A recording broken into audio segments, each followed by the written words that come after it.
Ethics is in its unqualified form extended responsibility with regard to everything that has life. A very good morning to one and all present here. With great enthusiasm and immense pleasure, we welcome you to the 10th National Seminar on Ethics and Business for a Sustainable World, where intellect meets insight and ethics intertwine with business to shape a sustainable future. Ladies and gentlemen, today marks a significant milestone in our collective journey towards responsible leadership. This seminar, hosted by Marian Institute of Management, Kuttikkanam, is a platform where brilliant minds converge to discuss, deliberate, and design a path towards sustainable business ethics. Where words fail, music speaks. Let's begin this auspicious occasion by invoking the blessings of the Almighty. I request everyone to rise for the prayer.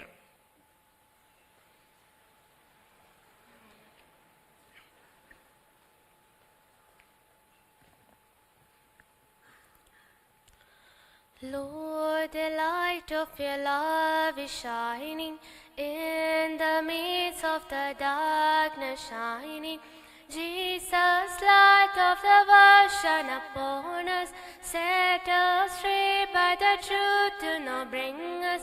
Shine on me, shine on me, shine, Jesus, shine. For this land with the Father's glory, please be replaced. Set your hearts on fire, flow, river flow, flood the nations with grace and mercy. Send forth your word, Lord, and let there be light.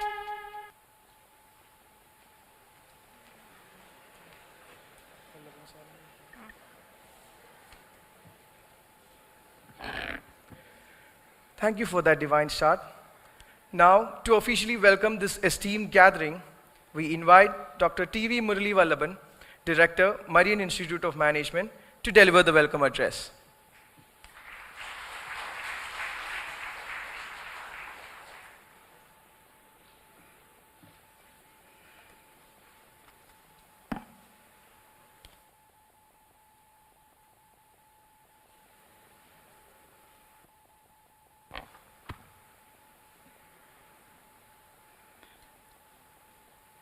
A very warm good morning national seminar.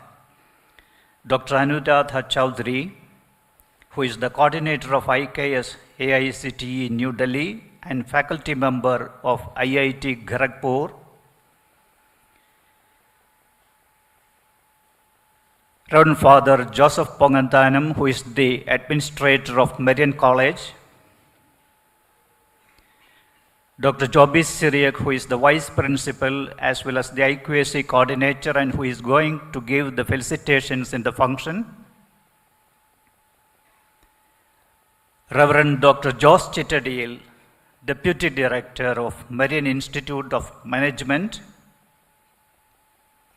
participants from different institutions, faculty members, staff members, and my dear students. I think the day has been blessed by the melodious voice that we heard of the prayer song. Special congratulations to one who has given the prayer song. Blessings sometimes come in the form of words, sometimes in the form of thoughts, and sometimes in the form of deeds or actions. And this is one special occasion of the Marian Institute of Management of Marian College, where we are going to think about the path of future business towards a sustainable world and what ethics has to do in this process. Why ethics and industries or business world are related to Angel's wildfire.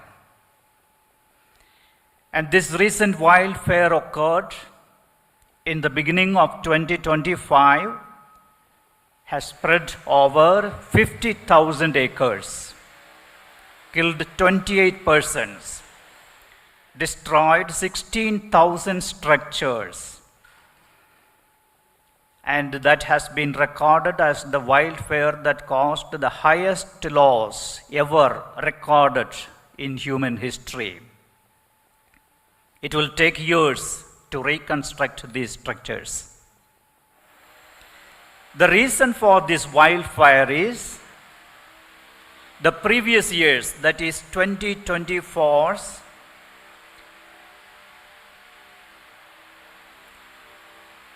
we know why 2024 is remembered for. 2024 has recorded the highest temperature ever recorded in human history. And this highest temperature is the real cause of the wildfire. This is one picture that I want to depict before you. The second picture is in Gaza and in Ukraine. The human cost as well as the economic cost that has been incurred, how business can thrive where natural calamities and human-made conflicts are there. It's very difficult. And it is in this context that we are thinking, what is the cause behind these natural calamities and human conflicts? It's the state of human mind. The state of human mind determines the state of society. And the state of society determines the state of environment. And business has to thrive right from the state of mind to the state of environment. And how is it possible? Here comes the question of ethics and morality. Ethics of business and morality of consumption. Ideas and themes like these flourish in the modern world, even though Donald Trump has said that business is different from family. How can it be different? We cannot keep it in watertight compartments. And he is repeating the same idea proclaimed by Milton Friedman, who said that the business of business is business. Friends, it is high time to move from here. Otherwise, business will not thrive. Otherwise, the world will not be sustainable. That is the reason behind bringing this theme as the central idea of our National Seminar 2025. Now, I am entering into my duty of welcoming all the dignitaries who are present here. One who is going to chair the session is none other than our beloved manager, very Reverend Father Bobby Manamplakal. And we know that, as I used to say about him, we all know him. I don't want to add more words because we know him very personally, very intimate to the institution, very crystal clear in his thoughts, words, and deeds. There is no doubt when we discuss one matter with him. Father, with all respects, all regards, and all love and all affection, let me welcome you to chair the inaugural session of the National Seminar of Marian Institute of Management 2025.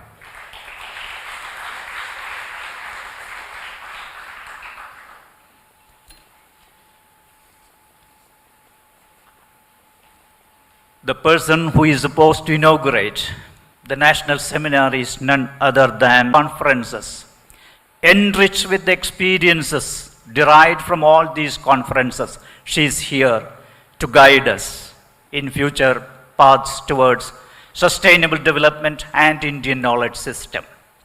There will be a special introduction of her. Therefore, I am not prolonging. Madam, with all love and regards, on behalf of all those who have gathered here, let me welcome you to this function.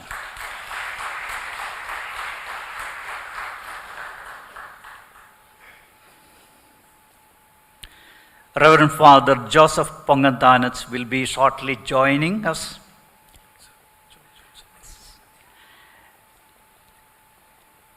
He will be giving away the awards, the memento to our chief guest, and also the keynote speaker today.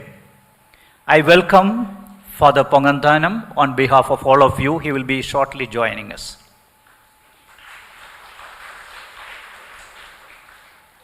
Next is our own colleague, Dr. Joby Syriac, who is the Vice Principal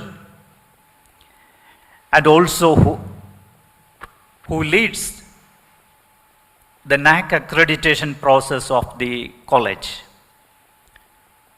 We know that how special, how important his role is in leading the future paths. As a leader of the faculty as well as student community of Marian College, he throws new lights in all his actions, and very down-to-earth person from my personal experience.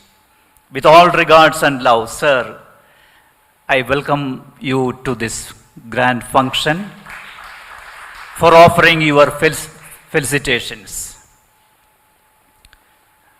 Dr. Johnny Johnson is here. He is the professor at Mahatma Gandhi University. Sir, special welcome to you. And he will be chairing the session, the keynote session.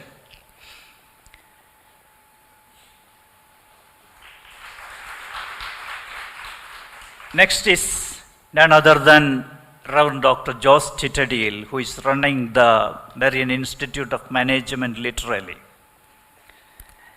For the last 4 or 5 years, we have been working together. And Father, I have special regard to you for all the help you are rendering me and the institution. And on behalf of all those who have gathered here, special welcome to you to this function. Last but not the least, our faculty members who have been working together for the last few weeks. Our students, all students, directly and indirectly participating in the preparations for making this seminar a grand success. Special thanks and welcome to all of you. There are participants from other departments, participants from other institutions, and also the staff members of our institution who have helped very much in making this a grand success. And my words of welcome to all of you, and let me conclude seeking the blessings of Almighty. Bharat Das sir is here. In between, because during the last one day we have associated each other, and because of intimacy might have I forgotten his name. Because when we are very close, you cannot see each other. And memories will forget when we are memories will not come sometimes when we are very close. And that is why in Antony and Cleopatra, Shakespeare said, oh oblivion, oh my Antony, you are my oblivion. Just like that, Bharat Das has turned as my oblivion. And in the oblivion, I welcome you, sir, to this function. Thank you very much.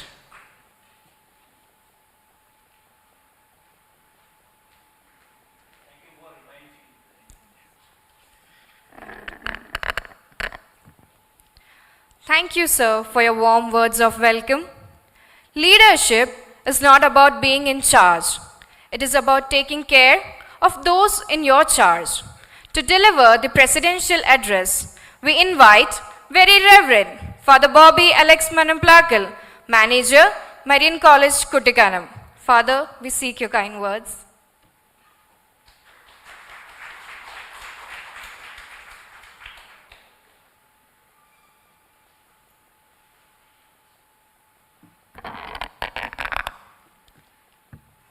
Ladies and gentlemen, a very good morning to all of you. It is my privilege and joy to acknowledge the presence of our chief guest today, Dr. Anuradha Chowdhury, and our special guest and keynote speaker, Sri Bharat Das, and the rest of the dignitaries here, our director, Dr. Murali Vallabhan, Dr. Job Sirek, Father Jose Chetri, and the rest of the faculty members and students here were so eager to know more about Indian knowledge system and the ethical and moral implications of Indian knowledge system in our different aspects of academic interest. Well, I'm not an expert in any of these areas. That's why we have people here who are the keynote speakers who will enlighten us in this knowledge system and its impact on our different day-to-day activities and academic pursuit. Well, from the very little I can talk about IKS. I have to admit to the fact that I am deeply impressed with the prospects of Indian knowledge system in the coming years for all of us as Indians. We are very excited about the new national education policy which was declared back in 2020, with which we were also introduced to so many different concepts of academic bank of credits, credit transfer, and Indian knowledge system, and so many different areas in which we did not have previously much or shown much interest in, mainly because we didn't know much about it. Well, all over India, especially in higher education institutions, there's a lot of talk about what all these things are about. Because during the last 5 years, our universities, our IITs, our arts and science colleges, and different boardrooms of different syndicates and senates in universities have been discussing and studying deeply about the significance of Indian knowledge system. Right before our meeting, I was discussing with Dr. Chowdhury about my little disappointment about myself, that during middle school I had studied Sanskrit for 3 years. Maybe after that for pre-degree also for some time, a little bit, under a very renowned scholar who is a Catholic priest actually, who has written Prakriya Bhashyam, which is still the most sought after Sanskrit grammar book. He's from Kerala, Father John. Well, after that, because of other commitments, I was not able to go much deeper into Sanskrit, which is one of the most ancient languages available in the world. Why we are talking about Indian knowledge system? It's not just about language, ancient languages. Through languages, ancient languages, we get deeper into what our forefathers, our ancient generation was all about, knowledge. We talk a lot about yoga, Ayurveda, Ayush, and all those things. But even more, maybe about 2000 years ago, maybe even far before that,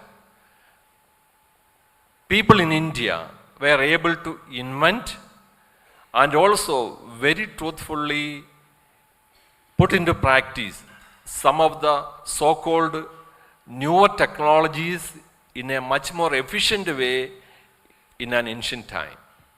That is something we have to be impressed about.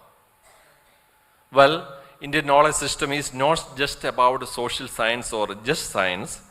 Rather, I was just trying to go through the write-ups online about which are the different areas where Indian knowledge system may be applied to.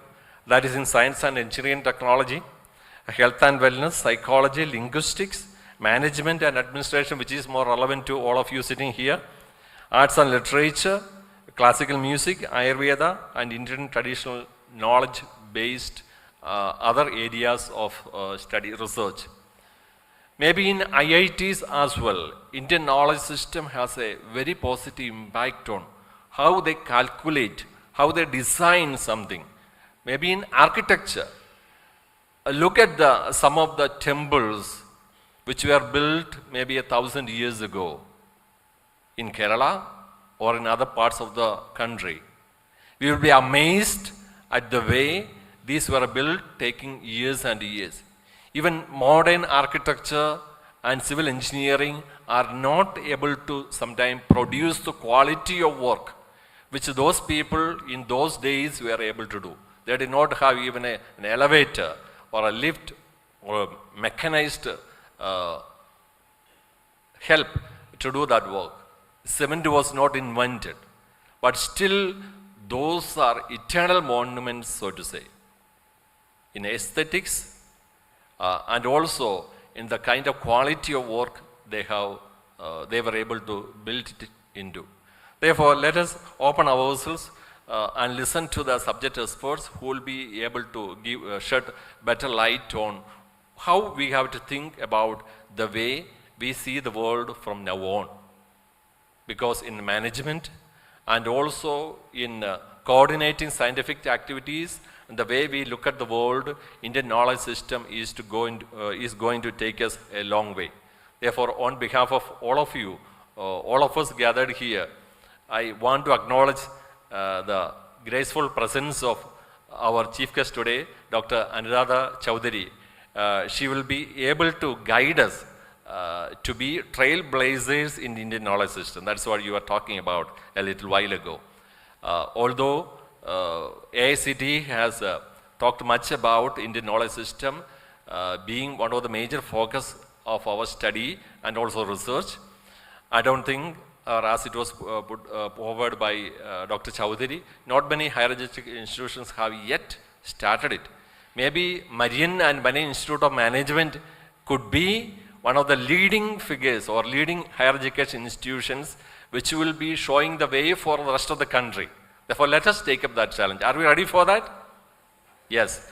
All of you students and faculty present here are going to, I am sure, take up this task of showing to the rest of the country what Indian knowledge system is about. Because we are going to train them, before which we need to get trained into that Indian knowledge system. Wish you all the best. Thank you.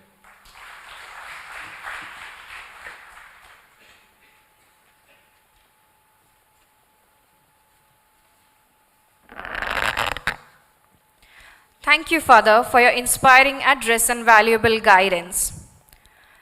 A single lamp can light thousands of others without losing its brightness. Now, to illuminate this seminar with wisdom and knowledge, we invite our dignitaries for the lighting of the lamp.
With the light of wisdom guiding us, we now welcome our esteemed chief guest, Dr. Anuradha Chowdhury.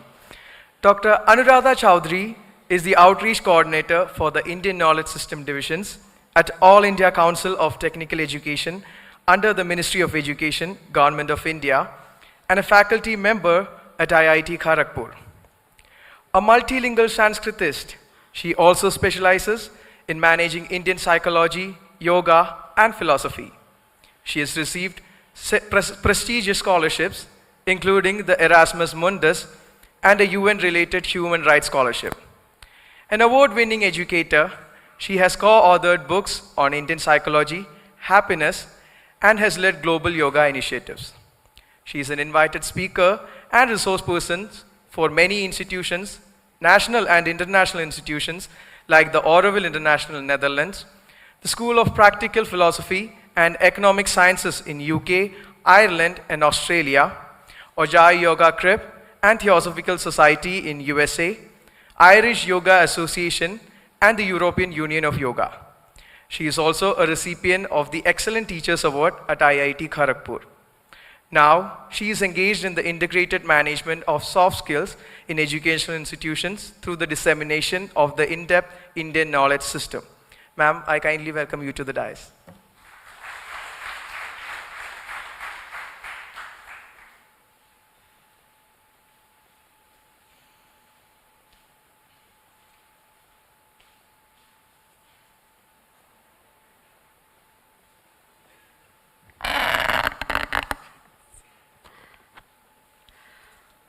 Om Shri Gurubhyo Namaha Sabhasadbhyo Namaha.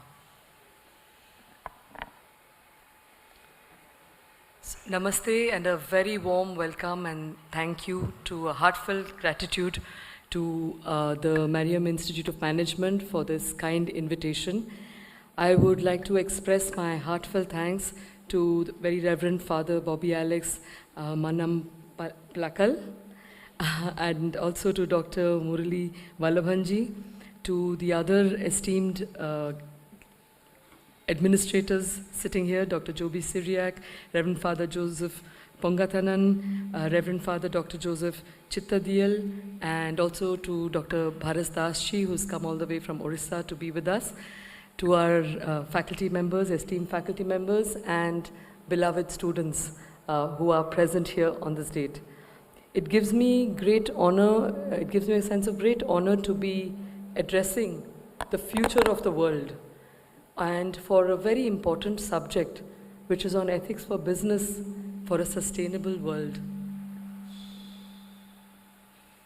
Many of us who are sitting here, especially in the front rows, we've lived a good part of our life already.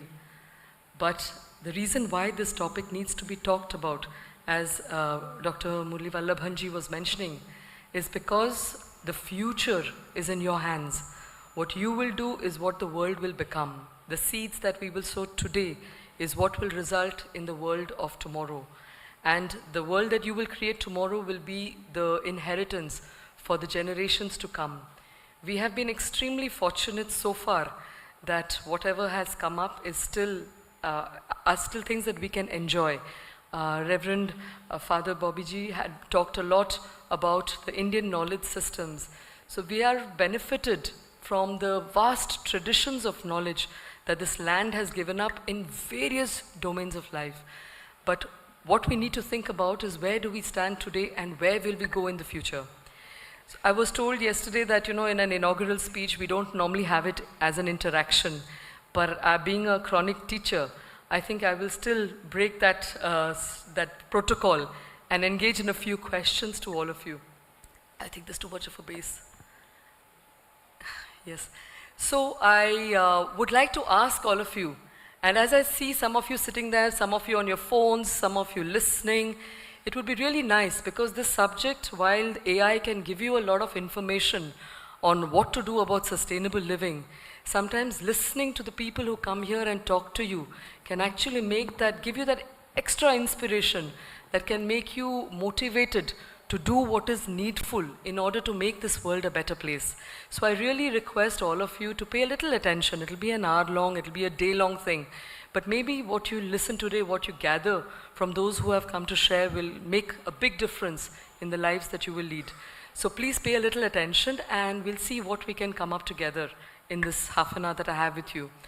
So first and foremost, I would like to ask you, imagine that there is a car that has come and stopped in front of you. You know nothing about the car. You don't know what is its condition, you don't know how much fuel there is, you don't know how fast it can go, you don't know where it is going, you don't know who's driving it. How many of you will enter such a car? I'd like a show of hands. So, if the students have been listening to me, imagine there is a car that comes and stops and you know nothing about it. You don't know where it is going, you don't know how fast it can go, you don't know how much fuel there is, you don't know what condition it is in. You don't even know who the driver is, you don't know where it is, what is happening with it. How many of you will enter such a car?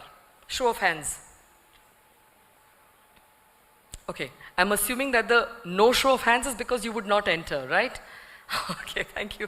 So there are some adventurous souls, but I can guarantee you that if there is a car that comes and you know nothing about it, and it's going straight off the mountain, you would think twice about it. So the next question to you is, imagine that you find yourself in such a car that you know nothing about. What will you do? What would be the logical thing to do? What would you do? How would you escape? It's a car on the run. It's a car on the move. How will you escape such a car? Huh?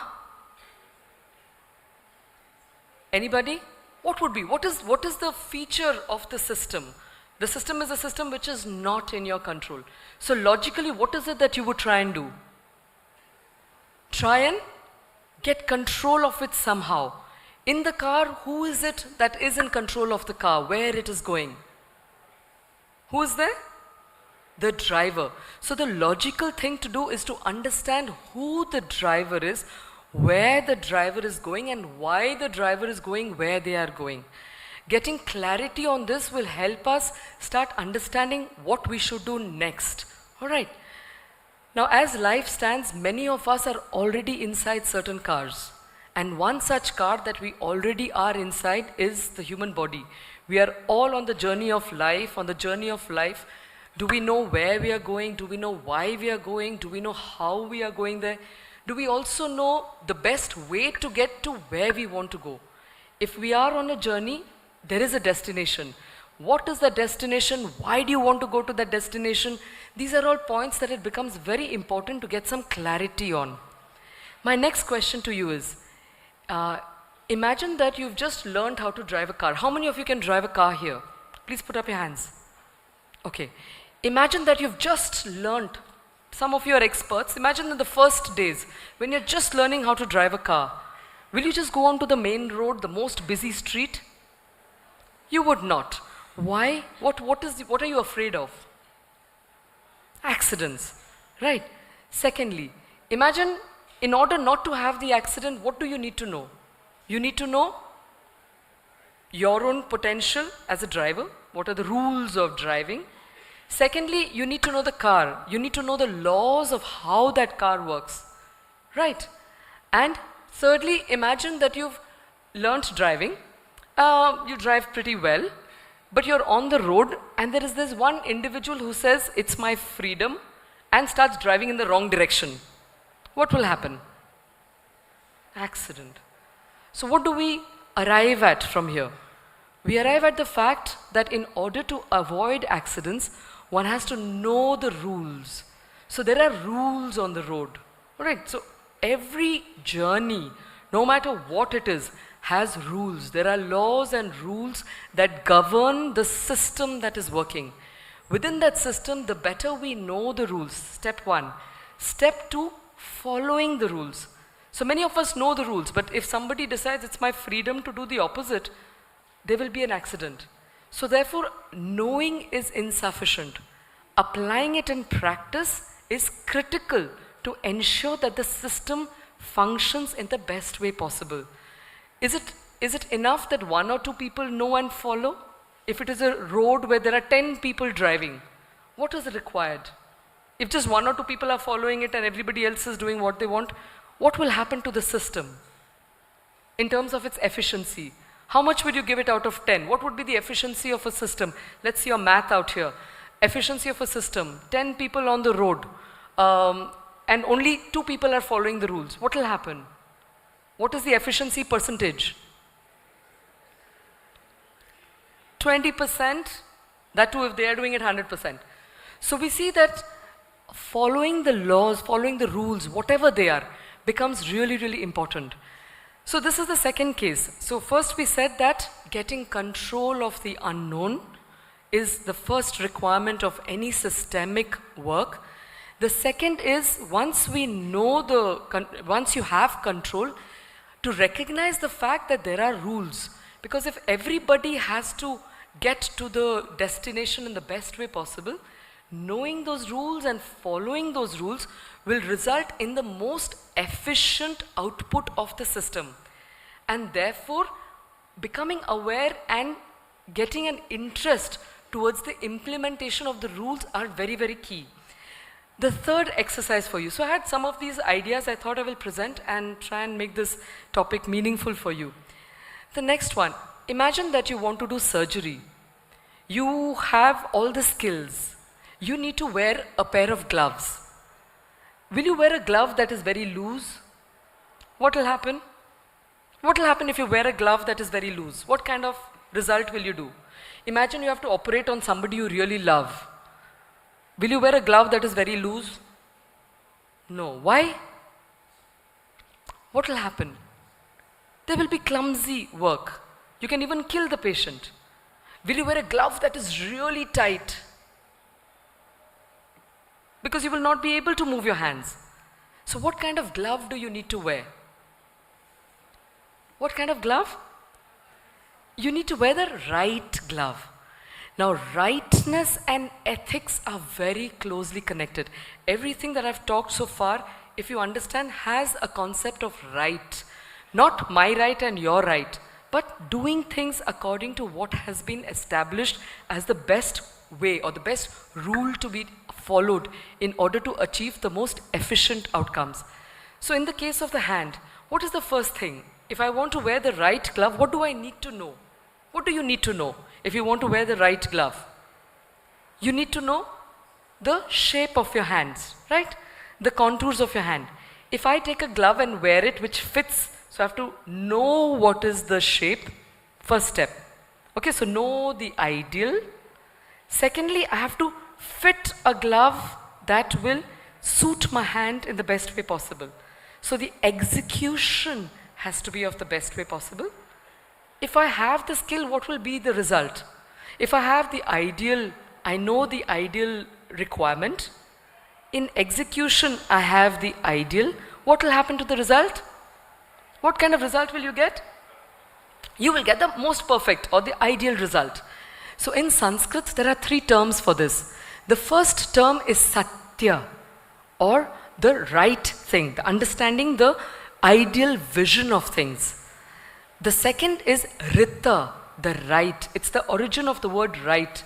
So what is the right way of doing something is a critical understanding. If there is a right understanding, an ideal vision, ideal execution, the result will be the best. All of you are management students. When you are in, let's say you have to go and manage in a corporation, when will you get the ideal output from there? So one of the frameworks that India or Bharata has offered to the world is this idea of satyam, ritam. The consequence will be brihat, which means the vast. So if you can foresee, if you can plan for the ideal. So Father is talking about, Reverend Father is talking about, bringing IKS here, becoming leaders.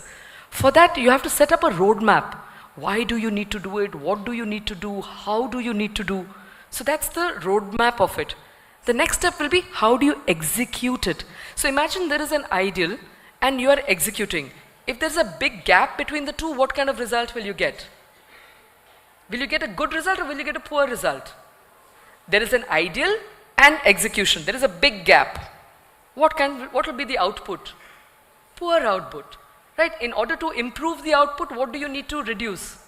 The gap between the two. The more we can reduce the gap between the ideal vision and the ideal execution, you do not have to worry about the result, which will automatically become the best output that can happen. Similarly, in your studies, all of you know what your syllabus is. Your teacher has taught you a thing. Now, supposing in your exam, your teacher has taught something and you're not writing what is the expected answer. What will happen to the marks? All of you know at what degrees that can unfold, right? So in order to get the best results, it is required to understand the content, explain it, write it out well, and the result will automatically follow. Okay, so this is another very important framework for being able to bring in ethics. But what is this ethics that we're talking about? I was just looking up the dictionary to look up the etymology of the word, and it says that ethics comes from ethos. And ethos means character, your paradigms, your belief systems. What are the standards that you set for yourself? Now we see that one of the objectives, and this is what Bharatji was telling me yesterday, what is the objective of business management? What does business management tell you should be the goal of everything that you do? What is one word that starts with P, that is the aim of business organizations? Profit, right? But then there are many questions. What are some important questions? A profit around what, for whom, at the cost of what? These are invariable questions that will come up. And what we have to offer here, so profit, if you project profit, it can sometimes be profit where the world is headed toward today in a very capitalistic society. We are headed towards profit, profit, profit, profit. What is the outcome of that on everything else? What is the durability? Sir was talking about sustainability. Once upon a time, I think in our early days, when a fridge was made in my house, we have mixies and fridges that are as old as I am, if not older. Products were made to last because the very idea of a product is that it has to give you the best service for the longest time. The company that could give you that service, even today, I'm not talking of olden days only, today which are some of the best car companies? What is the best car company today? One of the best. Big companies. Huh? Skoda, Rolls-Royce, these are all star companies in terms of, you know, if I'm right. So companies like Rolls-Royce and all that, they are known for what? They are known for the durability of what they are producing. So standing the test of time is a mark of perfection, is a mark of superiority, not something that needs to be changed every other day. Okay, so these are certain very important ideas that are undergoing changes in a fast-moving capitalist society where the focus is on how much do you have. But the problem with how much you have is there is never enough. When there is never enough, it comes at the cost of resources. Where are those resources coming from? Those resources are coming from nature very often. What are we generating when we are taking too much? We are generating waste. So resource exploitation to over-waste generation, both of these poles of extra profit are a completely unsustainable model. So therefore, the wisdom, while there is of course profit, as we were talking yesterday, the desirable objective of good business practices should be prosperity, not profit.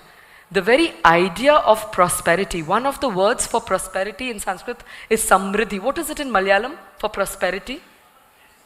Samriddhi. Correct. What does samriddhi mean? Riddhi means growth. Sam means from all directions. What are those principles? What are those practices that will allow growth to happen in all dimensions? When growth happens in all dimensions, that's when that company will prosper. When the individuals within that company feel that they have gained. They have gained in terms of their faculties, not just solved problems for a company and the company will make profit. If there is no learning involved for the employees, how long will they last in that? How long can you just be solving algorithms and trying to serve somebody else's cause if there is no growth involved? So we see that this entire discussion around ethics is about the growth of the individual. The growth in what way? The growth in terms of a sustainable well-being for the individual. The well-being of the company, the well-being of the individual. All of these will lead to the prosperity of the company or the institution that we are working for. And this is what we look at as a win-win situation. So if you want to think of a win-win situation, then you have to not just think of profit at the cost of, but also look at profit at the growth of. If you can think of profit at the collective growth of the system of the individual, then we are looking towards a sustainable future for the persons concerned as well as for the larger institution. Now, where are we coming from? So very quickly, I would just like to share a story with you. And again, where do these ideas come from a civilizational perspective? So there is a story of a boy called Nachiketa. So Nachiketa is, he's seeing that his father has just performed a yajna and he's giving away cows. But if you're giving away a gift, what kind of gift would you like to get? If somebody is giving you a gift, what kind of gift would you like to get? Would you like to get something that is new, you can use, or you want to get something that is old, which is of no value? New and something that you can use, obviously. If somebody gives you a gift that is, old and you can't do much with it, what would happen? You get angry with that person because it's become another burden. So Nachiketa is observing that his father is giving away cows. But these cows are all old, they can't give milk anymore, you have to just feed them, to sustain them. So then he tells his father, he says, this is not right what you're doing. He says that, whom are you giving me to? Because his father is not listening. He says, whom will you give me to? After a point, the father, tells him that I give you to death, go to hell. So he says, I give you to death. So then the little boy says, okay, my father has said it, I can't refuse what he has told me, I have to follow it. It's a story. So he goes into the world of death. All right. He goes there and he's waiting 3 days. It must have been Corona times, so the Lord of Death was busy collecting souls. He didn't come back for about 3 days, 3 nights. So anyway, by the time he came back, his ministers told him, there's this young boy, brilliant young boy, he's not eaten, he's just waiting to talk to you. So Yamraj says that, okay, now tell me, what is it that I can do for you? You've waited 3 nights, 3 days, I will give you 3 boons, ask. So the first one he says, as a young boy, what would he ask? Very intelligent boy. So he does a combo pack. He says, I want to go back. I want my father to receive me happily and all the fruits of his actions be fulfilled. So it was a combo pack. Very smart boy. So he asked for that. Second one, he asks for a certain knowledge of the fires. Not important. The third one, he says, some people say there is something after death. Some people say there is nothing after death. This is your trade secret. So very important about trade secrets. So with the Lord of Death, his trade secret is death. So he says, tell me what happens to a person after death. So Yamraj starts telling him, that why are you interested? Who wants to give away trade secret? So he says, why are you interested? He says that, I will, take as many goods you want, You can live as long as you want. You can take the latest cars. You can take the best of women. You can take all the wealth. Live as long as you want. He says, but I will not tell you this. So the boy says, the very fact that you can give me so many things means it is not worth it. It will all finish. We die. Alexander also, when he was dying, you know the story of Alexander. When Alexander before he died, they asked him, how would you like us to take your body? He said, take me in a coffin, but keep my hands hanging open outside. So then they said, why? They said, because although I am the conqueror of the world in many ways, there is nothing that I can carry over with me. So he says, this is my lesson to the world. So anyway, in this case, this boy realizes that can't get anything. So what do? He says, okay, I will, he says that, tell me what is the secret. So then Yamraj tells him a very important point. How many minutes? Okay, gives him a very important point. He says that there is something called Shreyas and Preyas. Shreyas means that which is good for you, and Preyas is that which you like. So how can you try to follow that which is good for you, not just what you like? You might like to spend a lot of time on the phone. There are consequences. You might like to use ChatGPT to do all your work for you. It has good benefits, but it has long-term consequences. One of the consequences that we were discussing yesterday is in one court. There was a man who is interviewing a Stanford graduate. And he told him, he says that, he's seeing that when he's asking him a question, this boy is buffering. So he says, what's happening to you? He says, I'm so used to ChatGPT writing my answers that when you're asking me, I can't process it so fast. So these are the consequences. Like I said, there are investments, there are returns. What are we investing in? How can we invest in those rules, those practices that will not only be good for the individual, that will generate less waste, that will last for a long time, that is aimed towards the best and the ideal, because that is when we can have growth and prosperity for all. Now, why is all of this important? I will make you do a quick exercise. This is my favorite, so I will take 2 minutes. So here I'd like you to see your hand and tell me what you see. Seeing lines, color, texture, right? It would make sense to put mehendi if you like to put mehendi. Imagine you've got an X-ray lens in front of your eyes. What would you see? Bones. Will you just bang your hand like that? Not really, right? Because you can see how fragile. Imagine that you have a microscope. What will you see? Germs.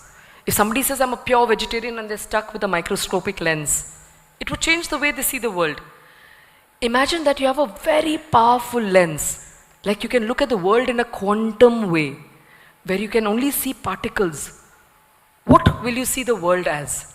Will you see your hand? You will not see your hand. So the object of perception is the same, but the understanding of reality is changing. As the understanding of reality is changing, behavior is changing. As behavior is changing, the outcome will change. So when we can look at the world through the lens of the quantum world, we see that there is a greater oneness behind everything. And if there is a greater oneness, then who is exploiting what? What are we putting into the universe? If you're giving the best that we have, the best is what will come to us. And in this, I would just like to end with 2 quotations. One is a quotation by, I was looking at this because when we were coming, our young friends Brijto and Angel, we were having some discussions about, what is it that interests all of you? So this is what an anime character says.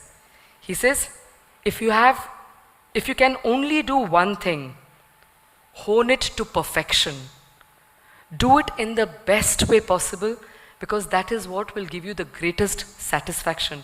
That is what will bring well-being and prosperity to everything that is within the system.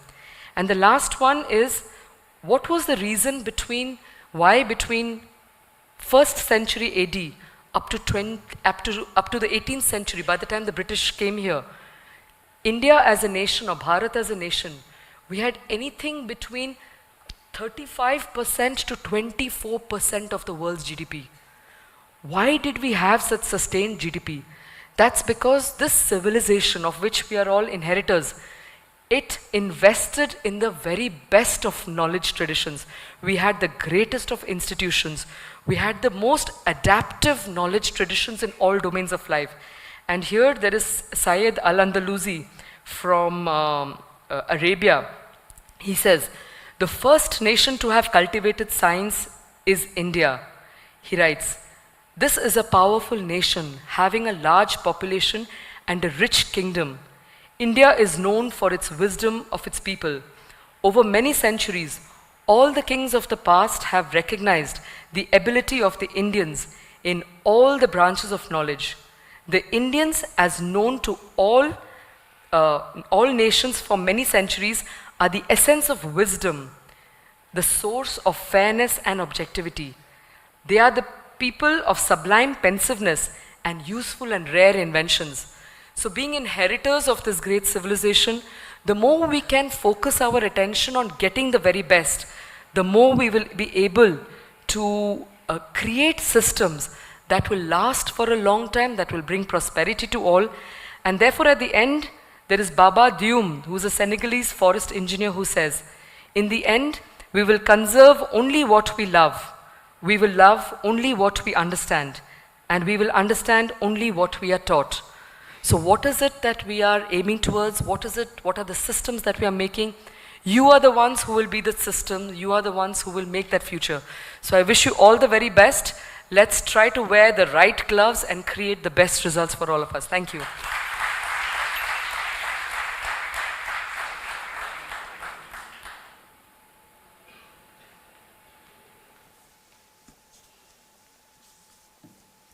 Thank you, ma'am, for your kind words. And I once again extend my welcome on behalf of Marian Institute of Management.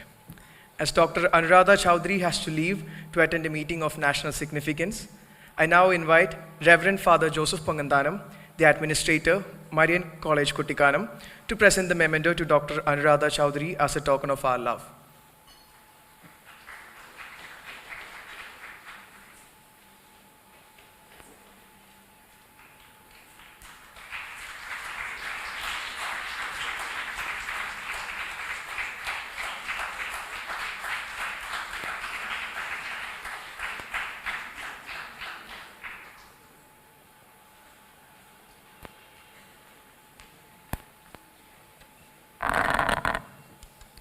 Next, we have a special moment where we extend a heartfelt appreciation and gratitude.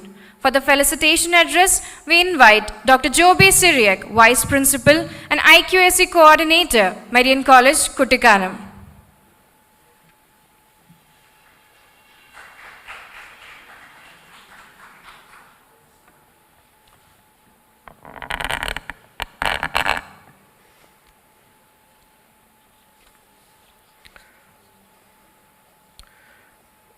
The President of this meeting, Very Reverend Father Bobby Alex Mnamblakal, the Chief Guest of the day, Dr. Anuradha Chowdhury, Sri Bharat Das, who has come all the way from northern part of the state, the country, to be with us today, Dr. Johnny Johnson, the Professor of the School of Management and Business Studies of Mahatma Gandhi University, the Director of the Marian Institute of Management and my faculty colleagues, and my dear students. I would like to very sincerely congratulate the Marian Institute of Management on organizing this national seminar on the theme Ethics and Business for a Sustainable World.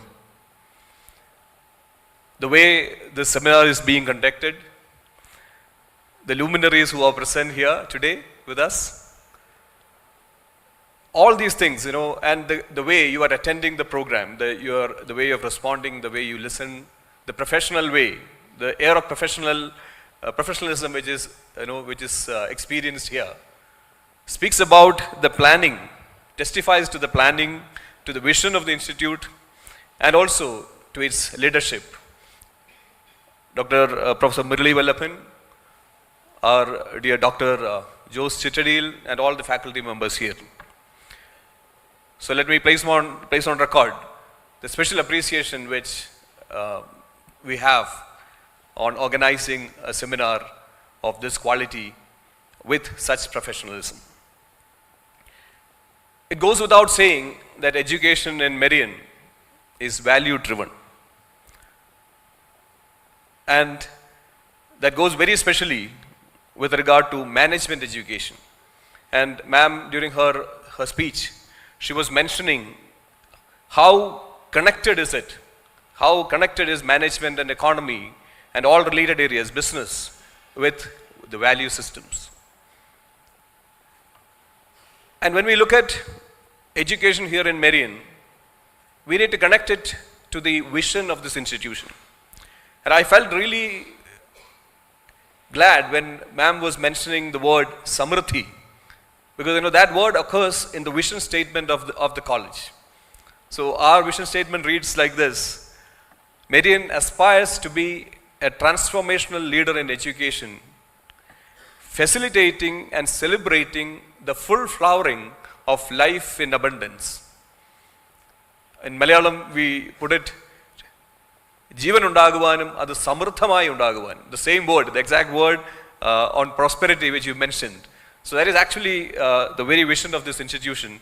And when we are organizing a seminar like this, it is very much aligned to this vision and also the outcomes which we intend for our students to achieve. If the guests who have come to the campus for the first time, I don't know whether you have noticed, we have the program outcomes of the institution presented in different parts of the campus. And the two of those outcomes are a reflective response to ethical and social issues, and another one is sustainability values. And I cannot say how much aligned this particular workshop, this particular seminar is with the vision and the program outcomes of this institution. And we look forward to, as we are addressing the future of the world, these are the values which we want to inculcate in these students. And as we know, we do have a lot, when we think about the economy and business world, there are a lot of critiques to the world of economy. Pope Francis Bergoglio, the Pope, he makes a very critical analysis of the modern economy. And his perspective speaks about an economy which is actually creating exclusion and inequality. And he says an economy which actually fosters exclusion and inequality can actually kill.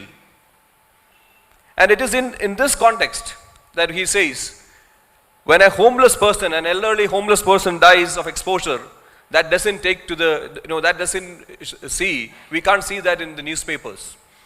While a 2-point drop in the stock markets becomes a big news.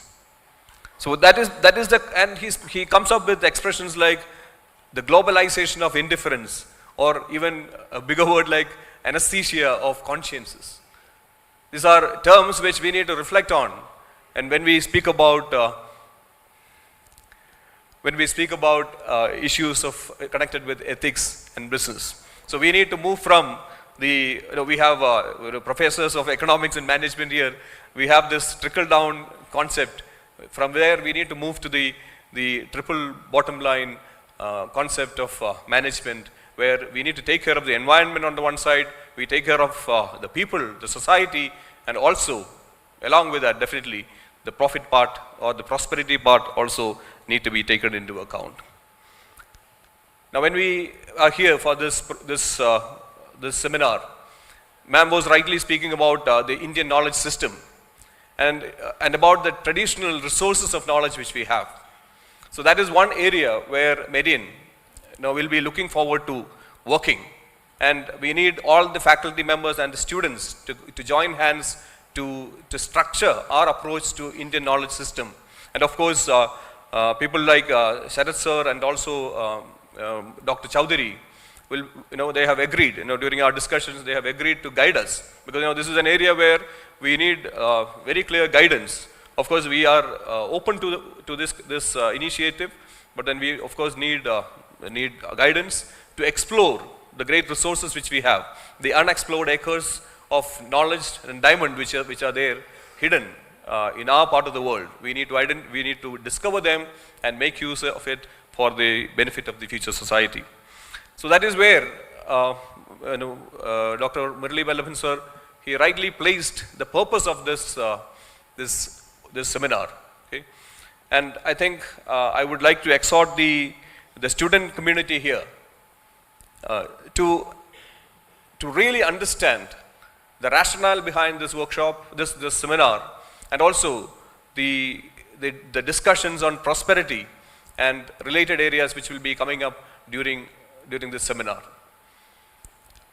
Sir, in his introductory speech, was speaking about Shakespeare, and I think I would like to quote, me being a person from the world of literature, I would like to mention one person called Dr. Matthew Arnold. Matthew Arnold, he wrote about a scholar who lived in Oxford University. But then he was a scholar with a difference. He was not a usual kind of a scholar. Okay? There were hundreds of students there, but then this scholar was very different. And he was a gypsy in scholarship. He took a different path. He was not affected by the sick hurry and the divided aims of the modern world. The writer calls it the malady of the modern world. Okay. The interests and the traps of the modern world, he was able to evade. And he focused on the spark from heaven. He waited for the spark from heaven. He avoided the sick hurry and the divided aims of the modern world. And what he aimed at was making his insights bear fruits in life. So let this seminar and the insights which you gather bear fruits in the days to come, so that Marian as a campus will prosper and your lives will prosper, and wherever you are planted, you will bloom with a deep value system which is lived through your actions. So thank you very much, and I remain.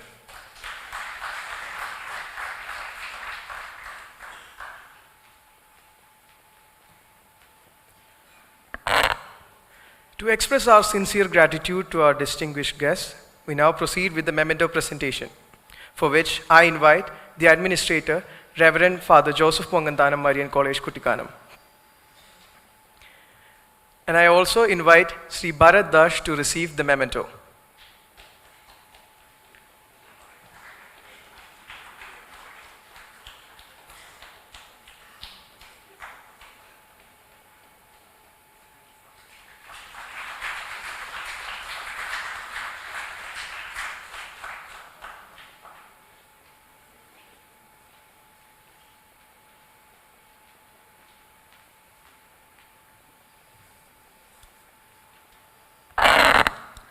Gratitude is not only the greatest of virtues, but the parent of all others. To express our heartfelt thanks, we invite Reverend Father Dr. Jose Chittadi, Deputy Director, Marian Institute of Management, to deliver the vote of thanks.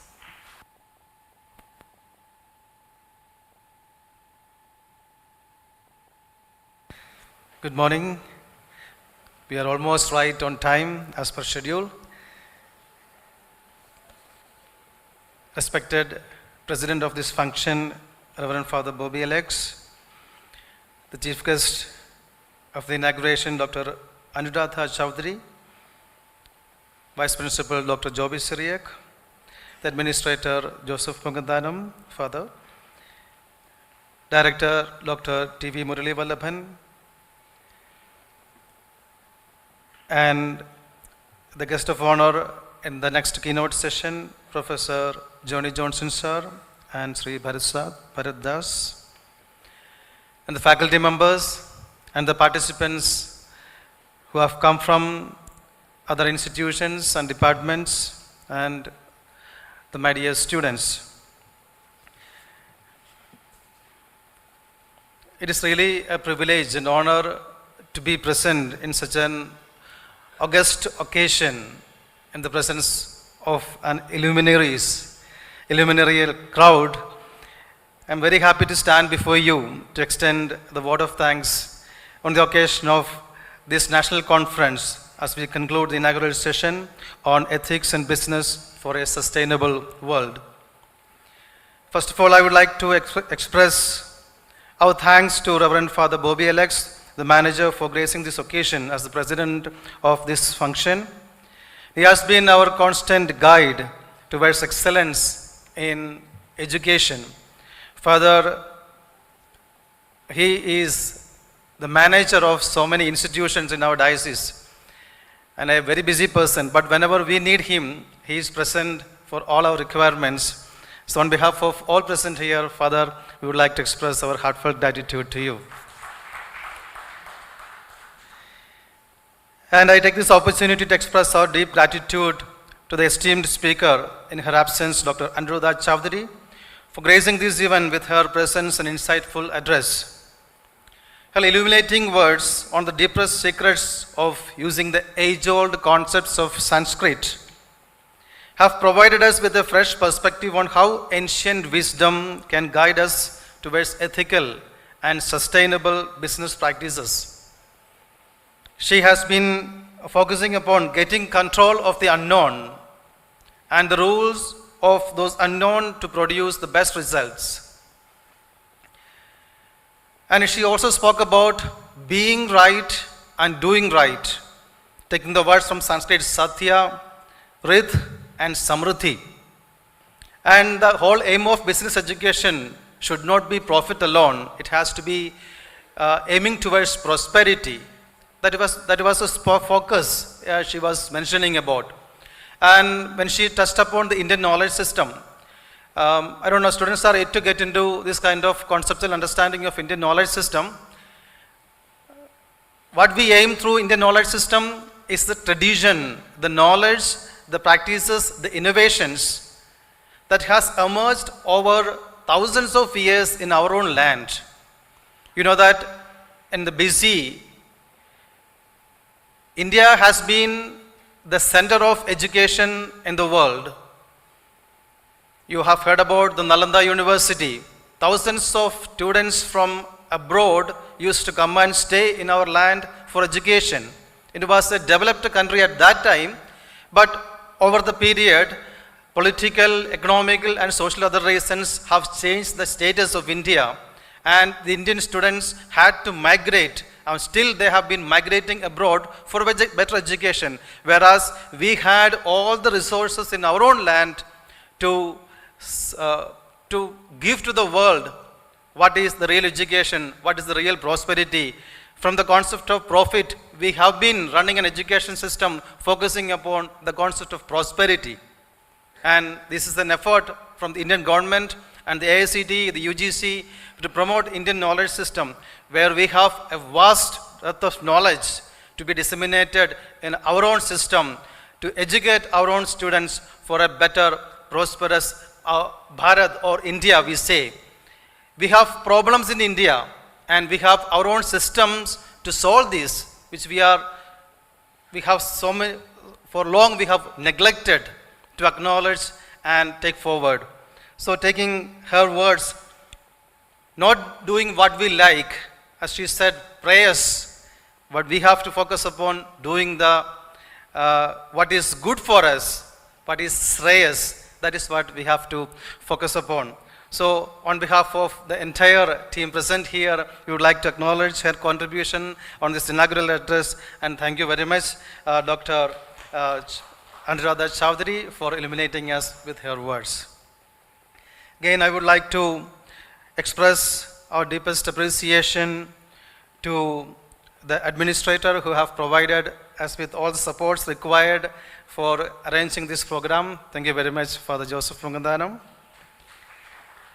And representing the college, and the principal, Dr. Joby Srik sir is there, the vice principal, who is giving us all the supports we required. And he is on the effort of taking our institution to the next level through the medium of IQAC, setting new standards. And wish you very best for all your efforts, sir, and thank you very much for gracing this occasion with your felicitation. And also I would like to thank Dr. Murali Vallabhan. He is the key figure in arranging this seminar. He has been contacting all the resource persons.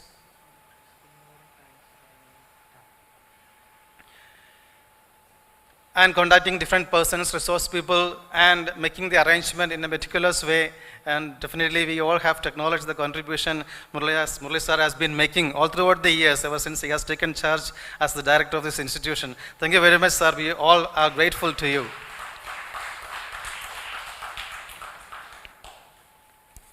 Again, I have to mention the organizing committee, such a wonderful arrangement.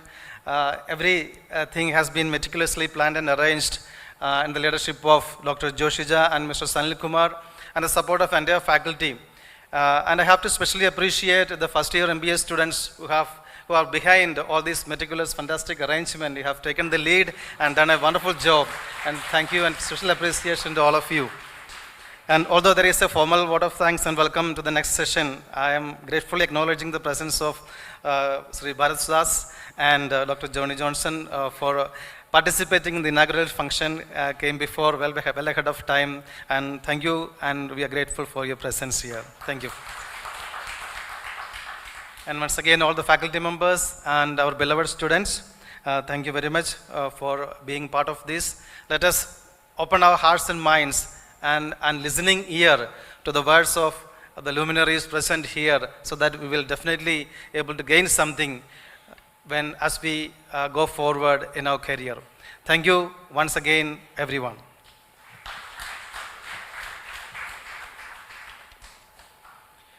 One more word, in the absence of a principal, I especially recognize his support he has extended to us right from the beginning of the organization, the arrangement of this program. He has been with us, he has extended us all the supports that is required.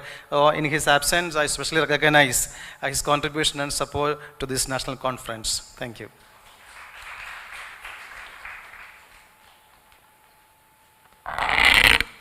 Thank you, Father, for your kind words of gratitude.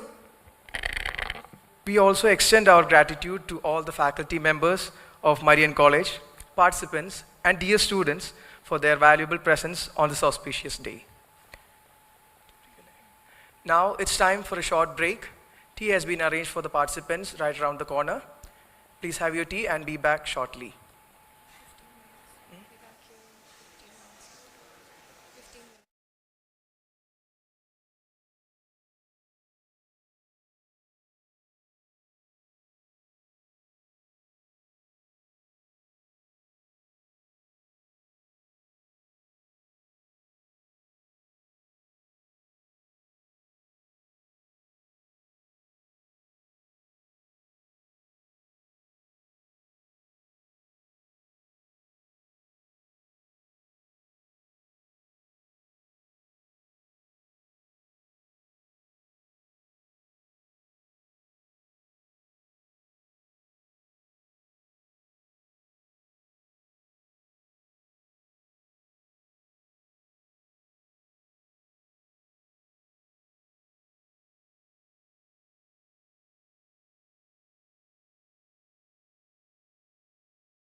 Johnny Johnson, respected Chief Guest, Dr. Bharat Das, distinguished faculty members, dear participants and friends.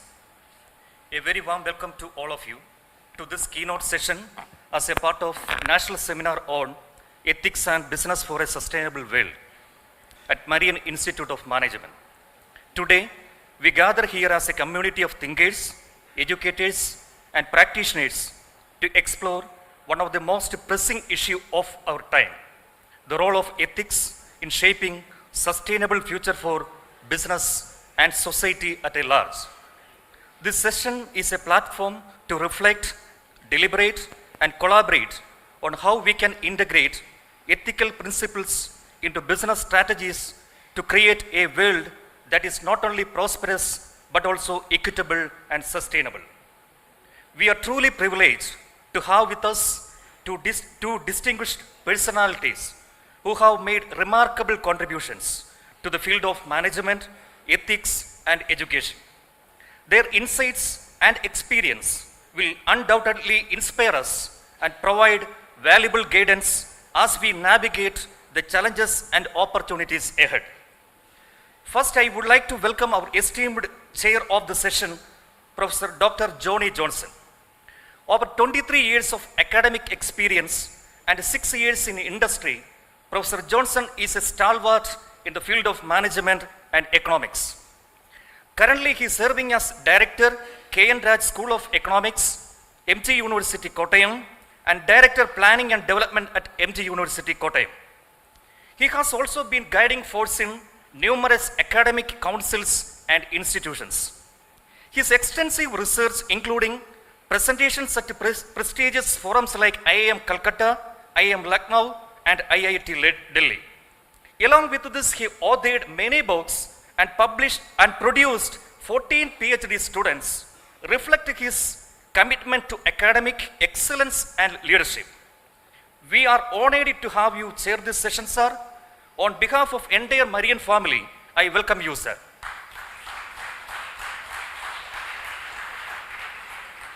Our chief guest and keynote speaker, Dr. Bharat Das, is a visionary educator and a master trainer who has changed the way we perceive management and self-development through the timeless wisdom of Indian knowledge system. As a master trainer for Ministry of Education, Government of India, and a mentor to countless students and professionals, Dr. Das has seamlessly blended ancient Indian philosophies like Didi Shastra, Panchatantra with modern management practices. We are truly fortunate to have you with us today. Dr. Das, we are eagerly waiting for your keynote address. On behalf of entire Marian family, I welcome you, sir. Before we proceed, I would like to extend my gratitude to the management, participants, faculty members, and students of the Marian College for their relentless efforts in making this event a reality. Let us make this session a resounding success by engaging in thoughtful discussion, sharing innovative ideas, and committing ourselves to the cause of sustainable and ethical world. Once again, a warm welcome all of you. Thank you so much.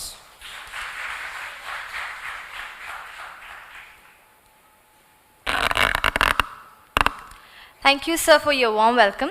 It's an honor to introduce Dr. Johnny Johnson, a distinguished academician, researcher, and an industry expert.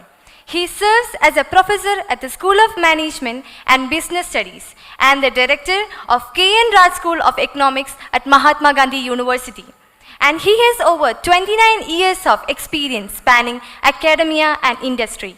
Dr. Johnson have been a professor at the School of Management and Business Studies, holding key administrative positions in planning and development and MBA online program at Mahatma Gandhi University. An accomplished researcher, he has large number of publications in reputed national and international journals and guided numerous PhD and MPhil scholars. His contribution to management education extends beyond teaching, as he actively serves as a NAAC peer team member and academic council member for multiple institutions. Additionally, he is a published author with works on retailing, human resource auditing, and entrepreneurship. More than all this, He is a member of Board of Studies of Marian Institute of Management. With his broad expertise and contribution to academia and research, we are privileged to have him today with us. Please join me in welcoming Dr. Johnny Johnson.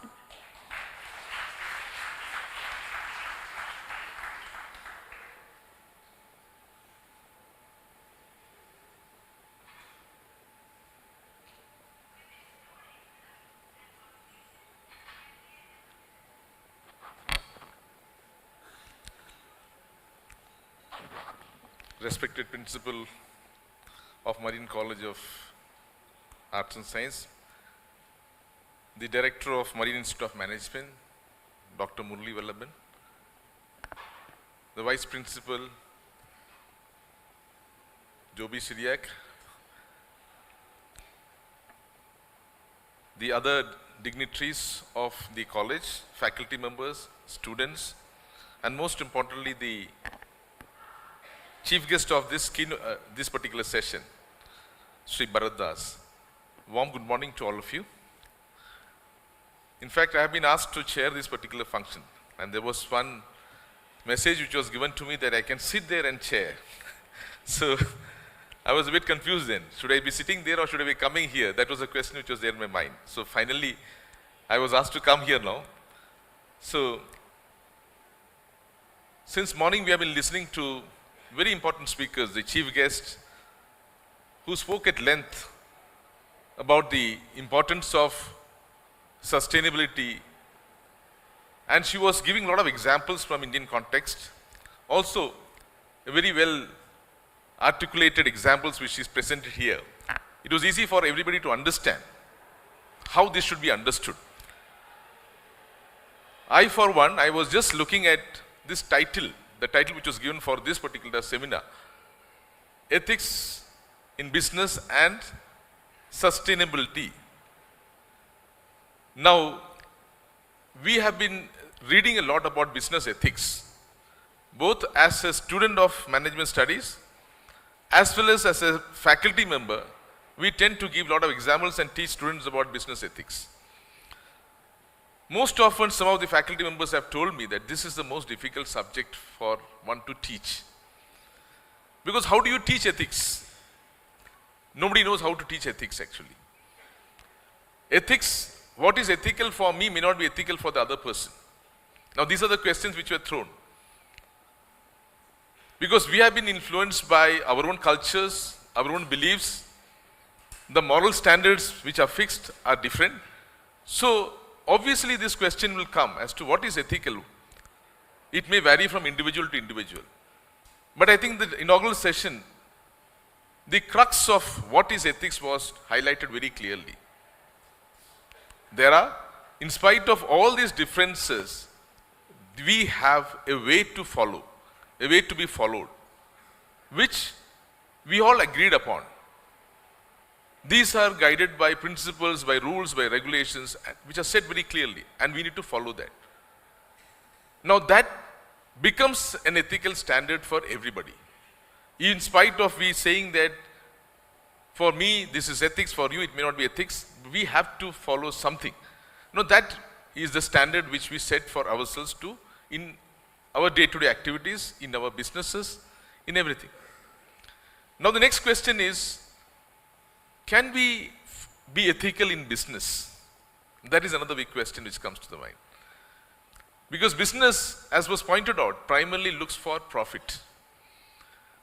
So if you have to make profit, can you be ethical at all times? We can be ethical, but can you strictly follow these ethical standards and still again run a business?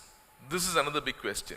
This is where most of the organizations, most of the companies, in spite of holding very high standards, ethical standards, they have faltered at numerous occasions. I can give various examples here. The so-called IT company Infosys, whenever we speak about this company, we say Infosys is one company which is very high standards of ethics. But we all know what has happened.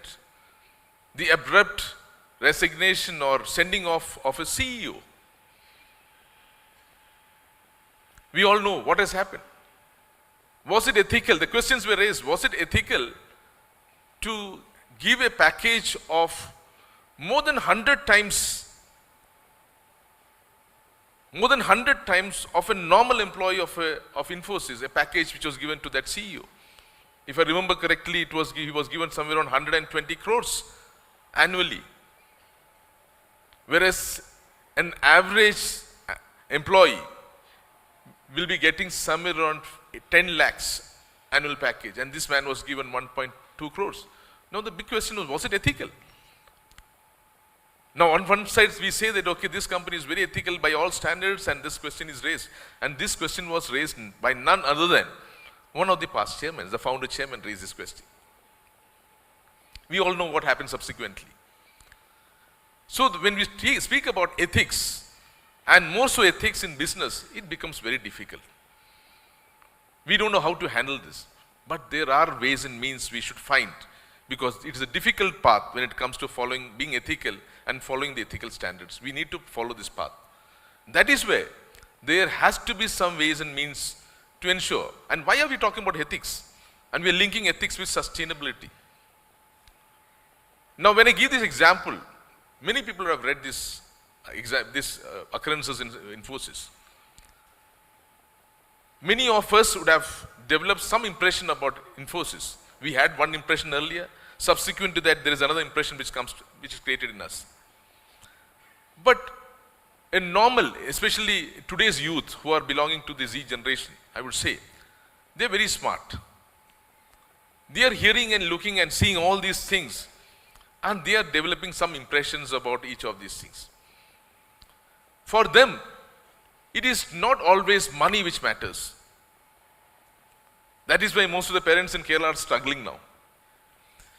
Parents in Kerala have created big bungalows, so much of wealth, unable to see their children living in this particular bungalow.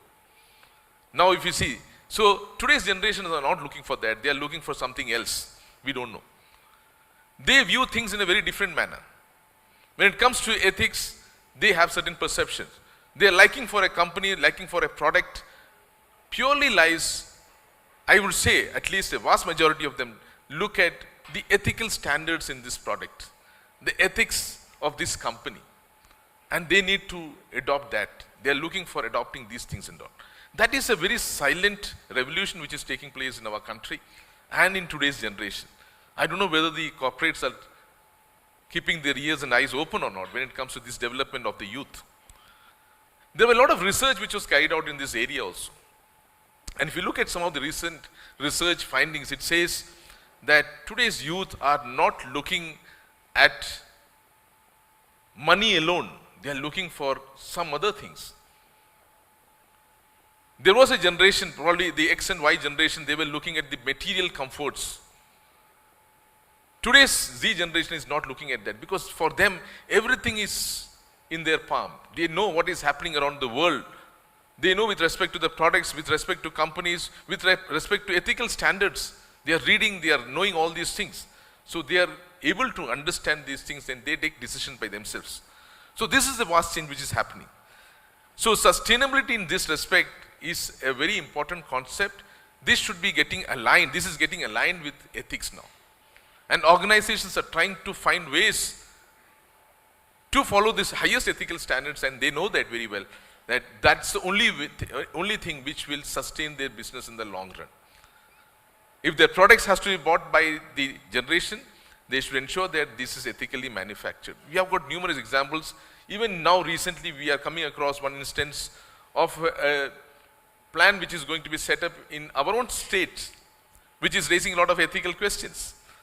Few years back, at the same place, there was another important plant which was constructed, operated, and finally it got closed down. I'm talking about Coca-Cola.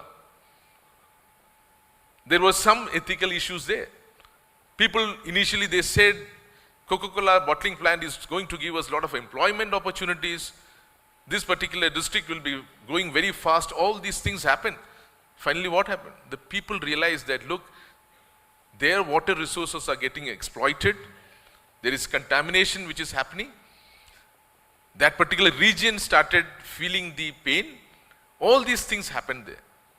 And finally, there was the people of the state boycotted their products. Just imagine a company which is a Fortune 500 company being thrown out of the state by a movement of the people. There was not big things which was done. So people are becoming very conscious of the products which they buy, which they use, the manufacturing methods which are adopted by organizations. They look at all these things, whether it is done ethically or not, so that they want a bright future. They want a future for themselves. At the same time, they are very conscious about the future for the future generations also. That is what sustainability talks about. And now in this session, we are going to speak something about the Indian knowledge systems. Now, what is the relevance of Indian knowledge systems in this business ethics and sustainability is a big question now. The question of business ethics and sustainability was not widely discussed. Maybe before 30 years or 40 years.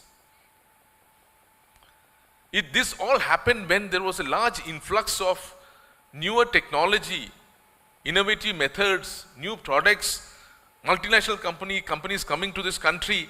All these things, when it was Western curriculum, all these things, we are at the crossroads as to how to really bring back these things. What are the methods? What are the ways? How do we formulate?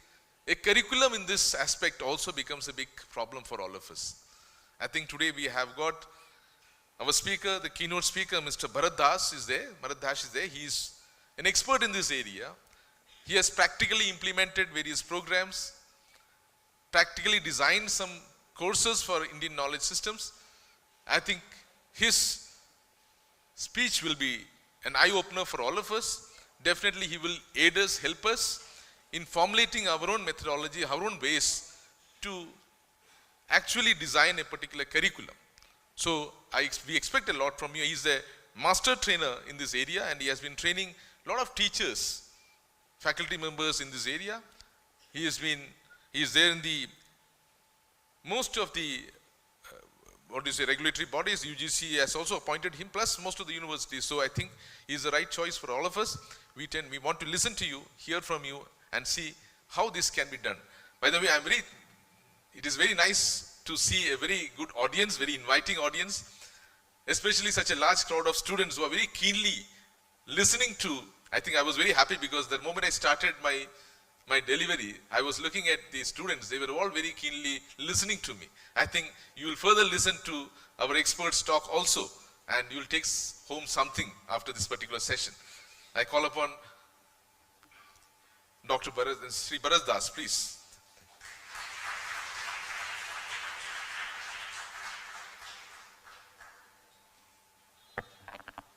Thank you, sir, for your insights. Now, it's an honor to introduce our keynote speaker, Sri Bharat Das, distinguished management trainer, educator, and mentor. He specializes in using stories to simplify management concepts and conducted over 300 seminars and workshops across various industries. Currently, he serves as a master trainer at the Indian Knowledge System Division of Ministry of Education, focusing on Nidhi Shastra and storytelling pedagogy. A UGC NET qualified academician, he holds master's degree in marketing management and economics and has corporate experience with Infosys, Cytistic, and HCL Infosystem. Additionally, he is a certified yoga instructor and the founder of Kadaprada, an initiative promoting Indian classics for leadership and personal growth.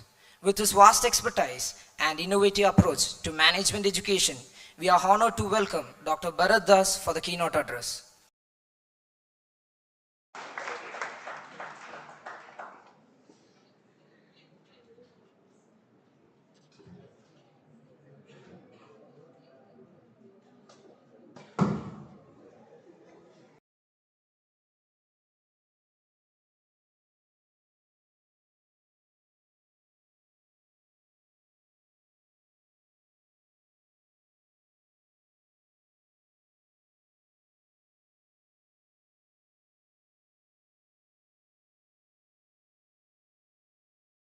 To the entire faculty team of Marian Institute of Management and to the wonderful, lovely, smart looking students over here. My voice, I think by default has a high bass, so you can just decrease it a bit. Yeah. Looks fine? It's okay? Yeah. No, I've put it off. Yeah. Is the slide visible? Yeah, thank you. So yeah, I have some slides. There are around 20 plus slides. I'll give you an option. I am not very comfortable with the podium, so it's just okay, I can walk around. So a backbencher throughout my life, never used this podium. So I have some slides. I'll give you two options to start with. The students and also the faculty members. One, 22 slides. Two, one story. Oh, wow, that was a surprise. You want a story? Okay, so let's start with a story. Let me see what is there on the slide first. Oh, there is a story. Once upon a time. Saw that? Last row, my friends. What's written? What is the name of the character? Oh, wonderful. So, you don't need specs. Good. This is the last slide. This is the first and the last slide which I'll have for the next 15 minutes. I'm not going to change the slides because we have a better screen over here. We don't need this, isn't it? So let's start. Once upon a time, there lived a merchant whose name was Manibhadra. Cameraman sir, I'll give you some tough time moving around, please. Okay.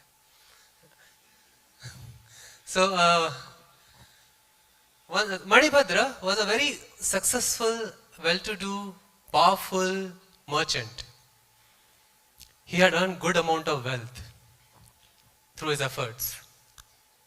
Good, strong, economical background. But as life would have it, there was a global economic crisis even during that period of time. And suddenly it has an impact on the business of Manibhadra. And he went through a very bad phase. His business was the most exposed to the slowdown. And in a matter of a year, his entire business collapsed. He came down to a time, a space, where he had barely enough wealth to sustain his family. All that he had earned, all the investment, all the savings wiped out.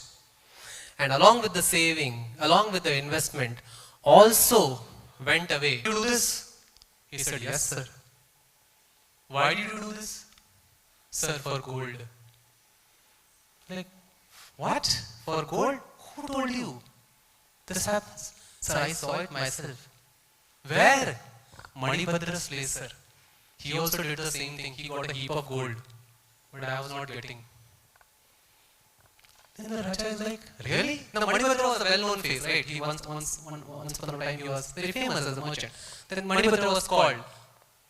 Manibhadra came and somebody told him that the barber has been caught. He realized what is the problem. Manibhadra came. The king asked him, whatever the barber is saying, is it true? Manibhadra says, yes, sir. It's true. Manibhadra explains the dream.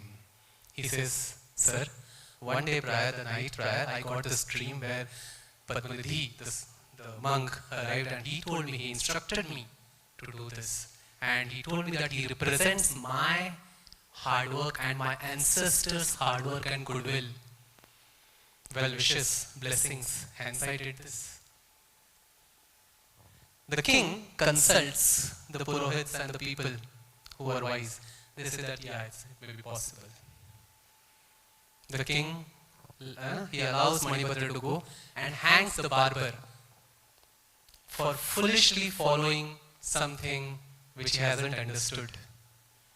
Okay. End of the story. Good story? You heard this before?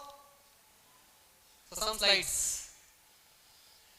I'll skip the slides. I'm sure that your visualization is far better than the black and white slides that I have. There are a couple of sutras by the way. The dream. So he's wondering that all this is hallucination. I should not believe in this. So this is Padmanidhi being hit. Magic. There was gold coin. The barber. Now I know how to get rich. The mayhem, King's Court, and now is the time for reflection. Ideally, I would have loved to hear some comments from you, but let's say the time is less, so I'll directly go to the part which I want to cover, focusing on the theme for which we have gathered here. What was the barber's mistake?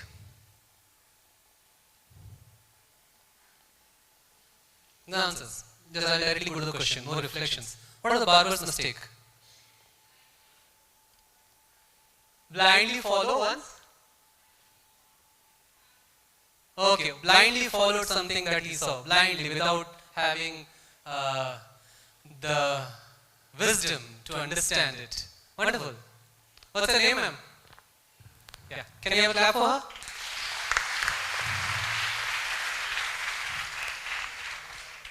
So the clap was partly for your answer and partly to wake you up.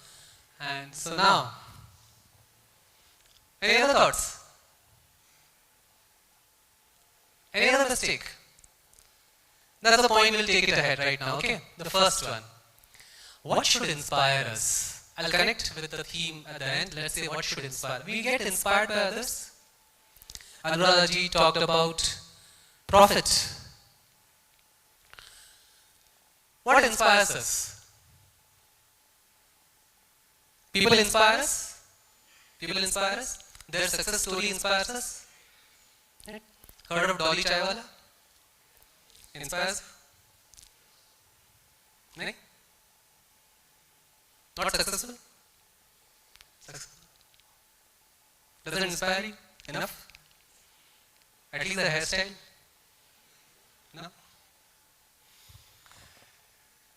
Take this point and understand this point. It's easy. It's easy to get inspired by looking at the results. Very easy. And generally it happens like this. I also want to be rich like him. I also want to have maybe the fitness that he has or she has. I also want to be famous like him. It's very, very easy and common to get inspired by the end result, what they have achieved. What is not easy is to get inspired by the process that they have followed to become rich. What happened with the barber? Was he inspired by the process? I'll take the third word at the end. First, let us look at the two words. Was the barber inspired by the process or inspired by the result? Result and result. Isn't it easy for us to have the same thing, same feeling? Isn't it? We all want to be famous, rich, have that fitness of Virat Kohli, maybe. But how many of us can even follow his fitness regime or his discipline for 6 days or 7 days? Can we? The process. Getting inspired by the process is the next step of maturity. How they are able to do it. How? The first part is very easy. What? It's how they are able to do it, achieve. And once we get inspired by the process, maybe the result will come indirectly. Isn't it? Do we get inspired by the process? We have to ask. Can we follow that process? We have to ask ourselves. Now comes the third one. Intention. If result is about what inspires you, and if process is about how to get there, intention is why you are doing it. The purpose. And as per Indian knowledge system, the purpose, the bhava with which you do the thing is everything. It will determine the end result. The way we call it karma, we have heard this word, law of karma or karma as you call it. Right? See, karma, if you look at how it is getting performed in terms of Newton's laws of motion, karma is neutral. It's just neutral. What I am doing? I am moving my hand. This is action. Is there any bhav in it? There is no bhav in it. But let's say I am moving this hand and my friend is standing here. I am moving this hand on his cheeks. That's what we call slapping. The action is neutral. Isn't it? It's still an action. What determines what I have done is right and wrong is the bhav with which I am doing. What is there inside me? Why I am doing? Actions are always neutral. The bhav will determine whether it's a good karma or a bad karma.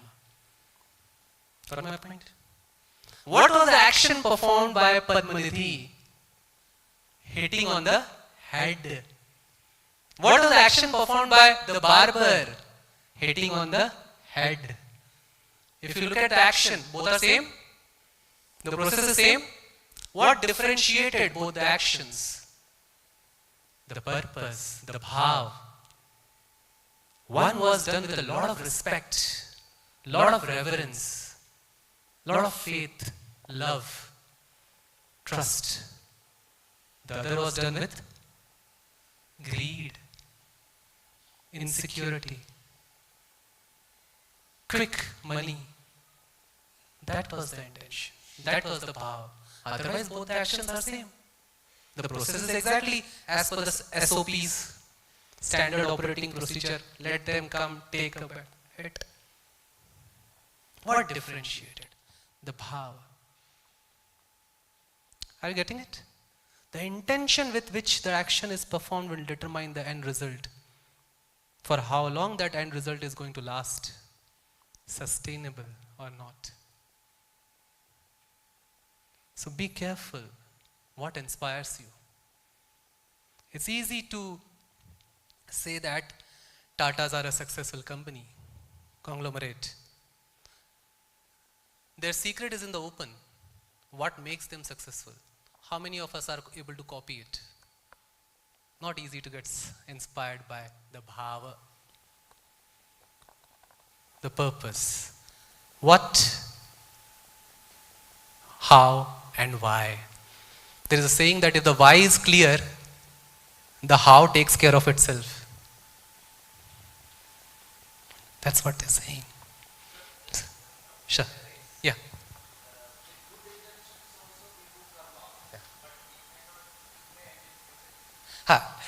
So the question by sir, asked by sir is, even if we do good karmas with a good intention, the result may end up in futility. The answer is, it may appear like that initially. In the long run, no good karma, as same as with bad karma also, no good karma gets wasted. It will come back to you at the right time, at the right moment, at the right space. And it does come back to you. That's the law of karma. We never appreciate that, we never realize that, but it does come back to you. Okay. I hope I was able to answer.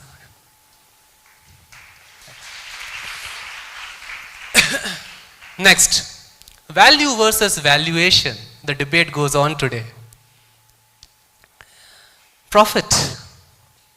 Today is an era of entrepreneurship. We say that jokingly. We say that entrepreneurship is the new guitar in campus. You know that? What is? So earlier, any guy who used to have a guitar in campus, everybody used to around him and praising him. Wah, wah, wah, he will sign. Now, if a person is entrepreneur in the campus, oh, he's an entrepreneur. For what? I had a friend of mine. There is search on internet called cleardekho.com. He was one of the co-founder of cleardekho.com. Saurabh. We joined HCL together, sitting next to me. I made him pass in the interview and examination also. And when he started this business, I was moving into teaching and all. He called me, ऐसा business चालू किया. मैंने अरे सही है. क्या करने वाला है? He's from Noida. क्या करने वाला है? कुछ नहीं. 4-5 साल. 10 करोड़ का वैल्यूएशन, बेचना है, निकलना है. बोला हाँ. And that's a general trend we find. We want to increase the valuation, and concepts like Shark Tank, nothing against it. They are just what they are doing. They are focusing on valuation. How pricey the shares are. not about what value that organization is providing to the society, to the stakeholders. So focus on value. The valuation will take care of itself. Remember, business came much earlier than stock market. It is only recently that stock market came into being. Business was existing for a long time. Businesses have flourished even at the times when stock market didn't exist. How? Because the focus was on value. Valuation was not a case at all. Right? Byju's is a good example. Focus on valuation. I think Anuradha ji has already talked about it and sir has already talked about it. It's the profit versus people or planet. See, so there's a very deep concept of profit. And what we say what is profit, basically we are talking about the metric, and try to understand what I'm saying over here, okay? Basically is trying to talk about a metric which measures success, or rather is a metric which is supposed to measure success, but it is not success. So tell me, is marks in your examination, are marks in your examination a metric to measure your performance, or are your performance? Can you understand the difference? The metric, so if we go behind both, now you have understood, especially in MBA, you realize, it's not the marks. Marks is an outcome of something, it's a metric to measure something. It is not something. It's just a number indicating something, that something is more important than the indicator. Got it? So profit, especially in terms of numbers, is just a metric to measure something. You think about it, what is that something? That something is far more important as compared to the metric itself. If we run behind the metric, for example, NVIDIA, just we were having the talk yesterday, 2 days back, 3 days back, after DeepSeek came in, NVIDIA lost around $630 billion. NVIDIA lost around $630 billion. Did it actually lose it? Did it actually lose it? No. Nothing happened to NVIDIA. No cash went out of NVIDIA. It's just that people's, or rather I should say, market's trust on NVIDIA came down. And that was a reflection of it. ऐसा नहीं कि $630 billion लेके कोई भाग गया, ऐसा नहीं हुआ. The trust came down. Trust is the real thing. $630 billion is a metric which is showing what trust is. So focus on the real thing. The metric will take care of itself. Compliance versus conscience. Many a times we do good things because we are supposed to do it in the system. Somebody told us to do. Compliance. As per the rules and regulation. As per the policies. Till the time we are in, let's say in India, and we take this very often, till the time we are in India, we will throw things here and there, but because it's not necessary for us to put it in the dustbin. But when we go to Singapore, we are supposed to follow the rules and regulation, put it in the dustbin, compliance. But if the conscience is within, saying that no, I should not do it, you don't need a compliance. Right? Compliance is force. Conscience is natural, is real, is within. Short-term gain versus long-term impact. Tell me, I'll give you two options. Tell me who is more successful. Dinosaurs or cockroach? See, why? You like cockroaches? No. You don't like cockroaches? Who is more successful, dinosaur or cockroach? Why cockroach? Still alive. Doing very well. Very well adapted to all the fields. Even living room, kitchen. It can survive anywhere. Who is more adaptable? Cockroaches. Or maybe, so what do you want to become, dinosaur or cockroaches? And now this is a tricky question. Don't go by the form. Isn't it? As a husband, you would love to become cockroaches. Right? The wife is only afraid of that. But yeah, remember, nature has just one way of measuring success. Just one way. Longevity. How long can you survive in the race? Why? Because longevity is not just about so-called survival, it's also about adaptation. Being able to change yourself depending upon the situation. That's the measure of success. There have been many dinosaurs in corporate history which are extinct now. There are many cockroaches who have survived wonderfully well and flourishing like anything. So remember, longevity, not quick-term gain, long-term success, not just for you as a startup person, as an entrepreneur, but also for the entire ecosystem of stakeholders. So what can help us to achieve what we saw? Hard work, definitely, no substitute. No substitute for hard work. ChatGPT helps, DeepSeek helps, everything. But remember one thing, and remember this analogy well. Don't let ChatGPT or DeepSeek become or give rise to the mental gymnasium of the future. Today we have all the gyms. We go to gym. Why? For fitness, for maintaining a healthy body. 300, 400, 200 years ago, were the gym? No. People were not fit. More fit, less fit? More fit. Why?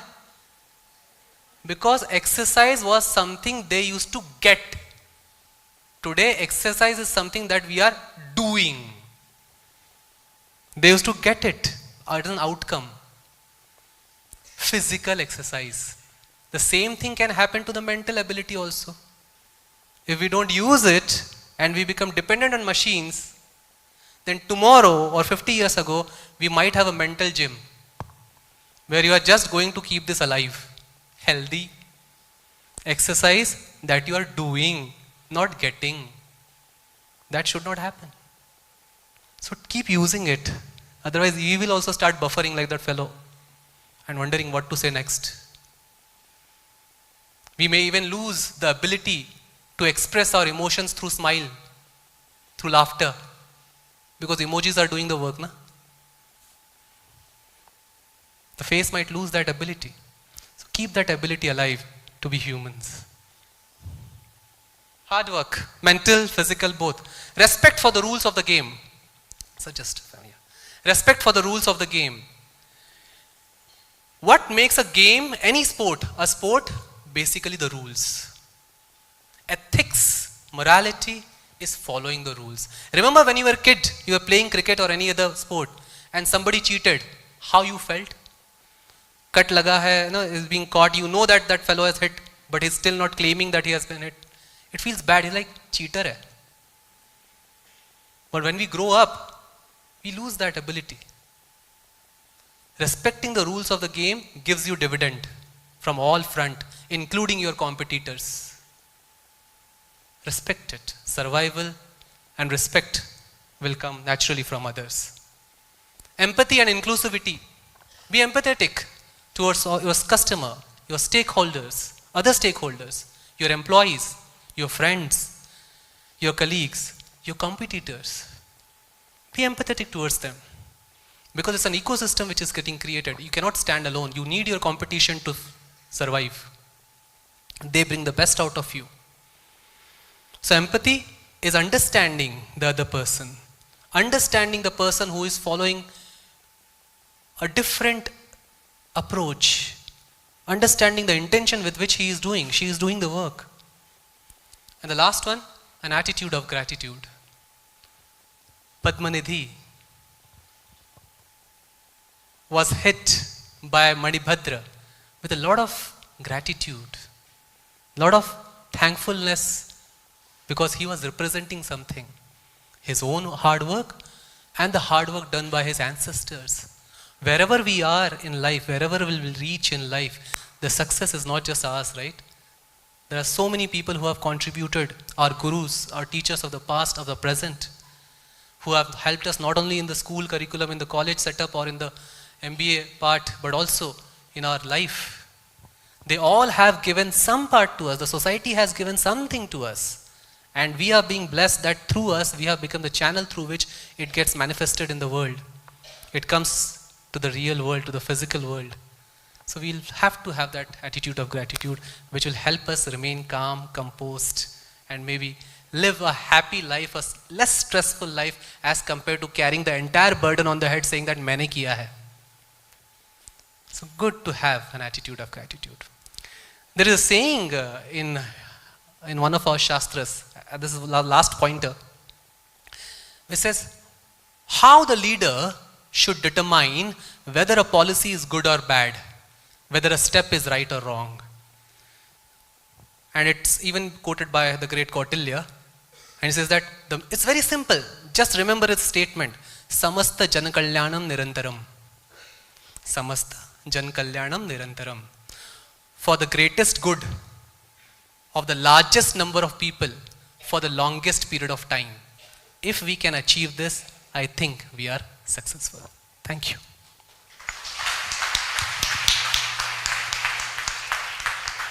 Thank you, sir, for that thought-provoking address. Now, we open the floor for a discussion. If anyone have questions, kindly raise your hand and we will bring the mic to you.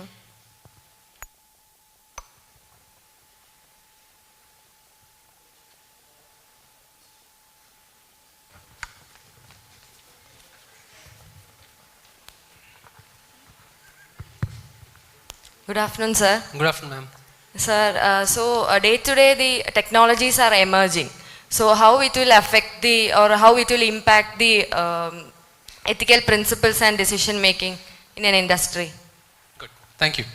So it is going to affect. It is going to affect in a very significant manner. So please sit down. Yeah.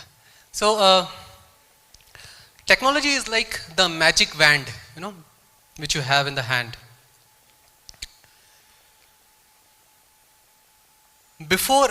Can you hand over the magic wand to a monkey? Just imagine a monkey is holding the magic wand and somebody is changing to this form, that form. Should you hand over the magic wand to a monkey? No. Should you hand over the magic wand to a person who is sensible, matured, understanding? Should you hand over the magic wand to that person?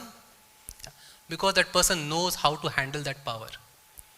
So we are at that juncture, mankind is at that juncture of evolution where at one point the technology is taking an exponential leap in the form of AI in different ways. Exponential leap.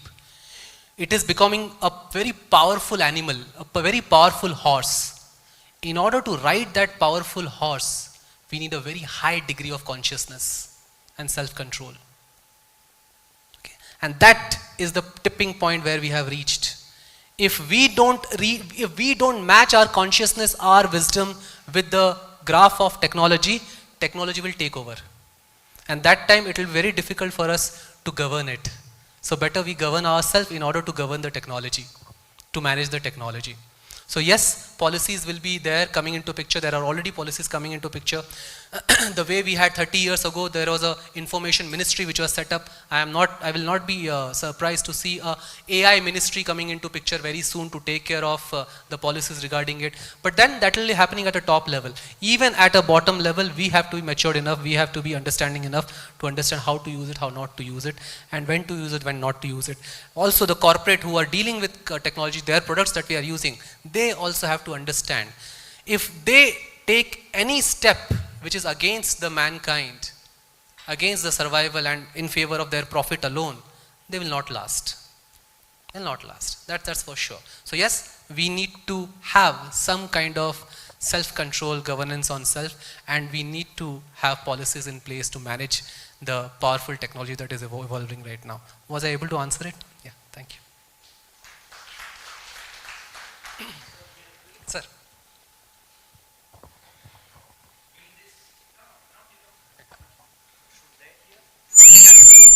So my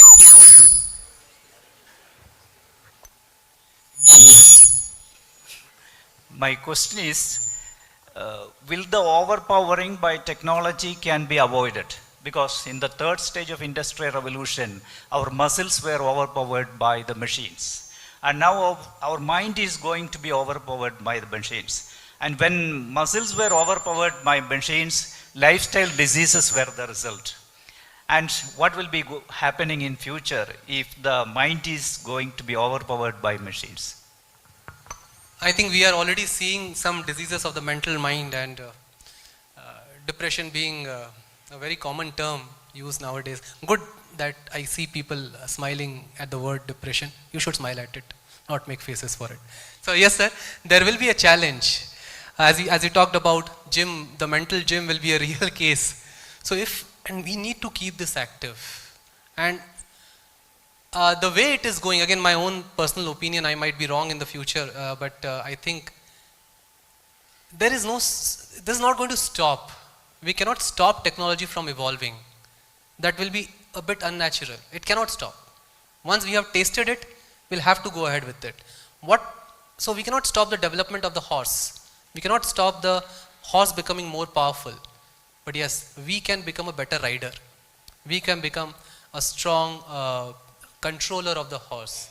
That's the only thing that is there in our hand. So if we decide as a let's say we decide as a nation, India, that we will not adopt certain technology, AI is not good for us, we will not adopt. That doesn't mean that China is not going to adopt it. That doesn't mean that US is not going to adopt it. They will adopt it, and at one point of time, we will feel left out. So in the natural curve of evolution, technology is taking its own route. We have to follow. We have to equip ourselves. And please don't stop this from working. You have to keep this healthy. And this will happen only when it is active. Otherwise, nature knows what to do with dysfunctional or not so functional organs. They become vestigial. Right? That should not happen. Appendix ke saath jo hua, that should not happen with the brain. The brain should not be the next appendix. It should be something which is useful. Do that properly. Mental exercises. Work. I keep telling my students, ChatGPT is a wonderful, wonderful secretary. Don't let her become your boss. The beautiful secretary in every sense. You tell her, she does exactly. But then you cannot tell her, tell me what to do. You tell her what to do. She is a secretary. Keep her as a secretary. You will flourish. Don't make her the boss. Dangerous boss. Okay. So, yeah.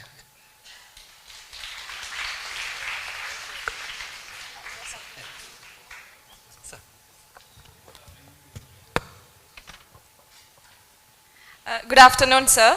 First of all, thank you for your valuable words and presence. My name is Reenu. So the question is all about, we know that everyone is mandating that business should follow sustainable practices for a sustainable environment. It is possible for like large scale enterprise, but for like MSMEs or new startup or new entrepreneurs, how it is possible to incorporate sustainable practices within their financial constraints or resource constraints, etc. Good question, ma'am. Very good question. In fact, this is the same question that has been echoed in the United Nations also.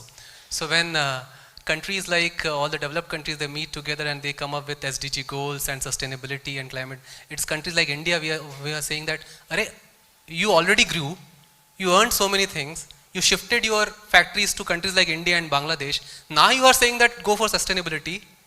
How are we going to survive? You want us to become carbon zero, net neutral, after you have already become developed. Not a fair game. Right? So it's like when I was growing, I did all the wrong things. Our elder brothers or sisters, they do all the wrong things and they become very matured and they start giving us lecture, don't do this. We have to question them, you were doing when you were young. Same question. So the answer is, ma'am, even at when we are a startup, MSME, we can still follow ethical practices. That is possible. It's not completely not possible.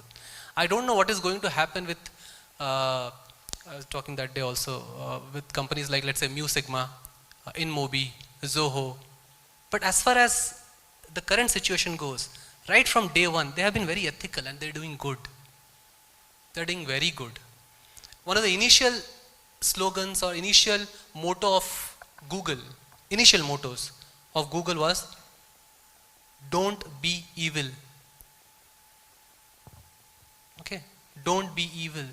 They followed it. I don't know to what extent they are doing it right now, but as far as possible, they believed in it, because with lot of data comes lot of power, and with lot of power comes lot of responsibilities.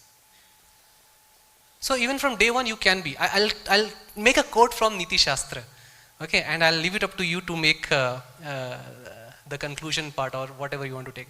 Niti Shastra, there is this exact answer for your question. He said that when you are small, when you are helpless, you have the right to bend the ethics here and there. But once you have grown up, once people look at you, at that time you should not bend ethics, should not compromise ethics. So hence when the kid is there, right? Oh, yahan wahan cheez feekta hai, ye todta, theek bachcha hai. But the same person cannot do once he has grown up to a 15-year-old or a 20-year-old kid. Not expected. So maybe initial stages, and hence there are many, now the government is coming up with many policies, many regulations or many schemes for the startups, so that they don't feel helpless in their starting stage. Many subsidies are being given. Okay. But as far as possible, be ethical. But once you are a brand, and marketing also says the same thing, once you are a known brand, then it takes a lot of cost to be unethical. You don't have a choice that time. You have to be ethical. You have to maintain that brand image. Okay. Sir. Good afternoon, sir. Myself, Bose George, a faculty here. Thank you very much for helping us to think, or thank you very much for touching our mind for thinking what to do next.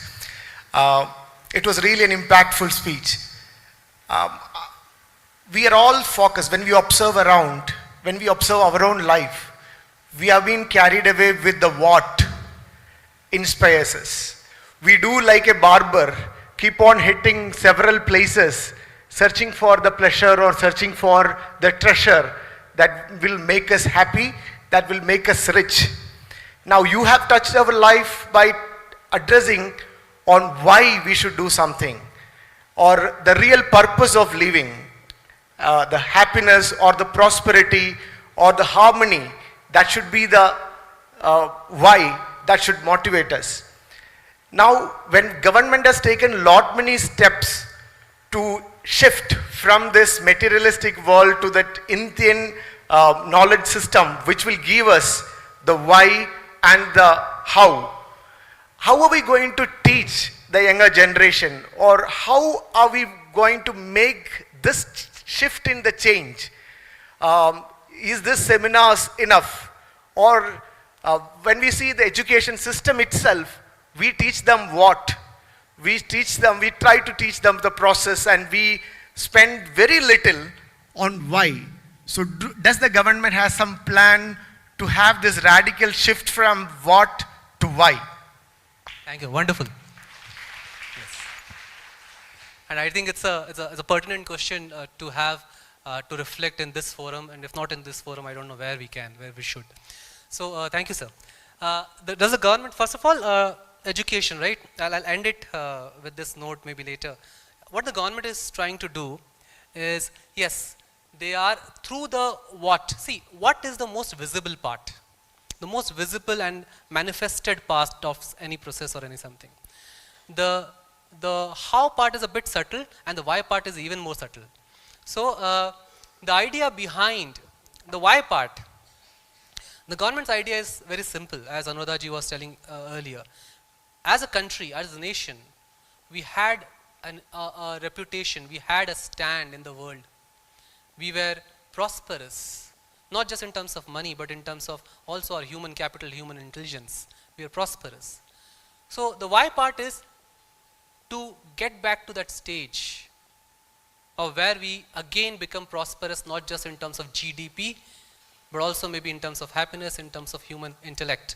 So one of the initiative, or one of the slogan given by the government was Vikasit Bharat or Vishwa Guru, was aimed at this, just to tell us why we are doing all this thing, so that we can get back to that glory stage, not necessarily going to the past, but looking at the future. Do we have the potential? The answer is yes. If we have the potential, then can we bring up the processes? Can we align our thoughts? Can we align our efforts in a channelized manner, in a proper manner, so that we get back to that stage? Trust me, we have that spiritual consciousness. This land is gifted with that spiritual consciousness, irrespective of religion, irrespective of the language that we speak. We are gifted with that spiritual consciousness. And that should help us become that pioneer or leader to tell the world that why we are doing this. Not because we want to become the number one country in terms of GDP or something, but we want to become a country which becomes a model nation for others to follow in terms of happiness, in terms of diversity, in terms of inclusivity, in terms of sustainability, environment, everything. So that is the position we want to reclaim, not to show the world, but because we know that we deserve it. The process part of it, I think the how part of it, through this initiative like making IKS a part of curriculum, or making it a part of the accreditation process, and introducing new syllabus, having this, getting this opportunity to the student to select the choices of subject which they want. If you want to do a research, if you want to study something related to Kerala or Kerala style of management, or Kerala, like in the morning we were talking about Kerala's engineering techniques of developing or manufacturing boats. If you want to study and bring it into mainstream, you can. Earlier when we were studying these things, it was considered as co-curriculum. Can we make it in curriculum, a part of the curriculum? So this have become, these are the steps which is in taking. They have been taken at the top level. The first part of your question, sir, how can we implement this? I'll tell you, okay. You are there with me, you have been watching me, I don't know whether happily or unhappily, but you have been watching me for the last half an hour or so. What I spoke, what came through my mouth, the principles were based on a subject of IKS called Arthashastra, Kautilya's Arthashastra. The snippets, those small snippets which got delivered to you within the story and also later on, is an essence of Arthashastra, which is called Niti Shastra, how to lead. All this subject matter, all these lessons were arranged, were served to you in a dish called a story, which India has been gifted. Every concept, whether it is astrology, astronomy, Jyotish, or Arthashastra, or metallurgy, or mathematics, in India they have been taught through stories, because stories stay for a long period of time. Stories. And the way I delivered it, whether it is my hand movement, the smile on my face, the look in my eyes, moving around, is all part of Natya Shastra, of how you should connect with a student. The way you are looking at me, sending me messages or signals saying that yes, I am understanding you. The way you are not moving, paying attention, and behaving as a very matured Rasika audience is a part of Natya Shastra. All this exists in the IKS. We just have to scratch the surface. Thank you, sir.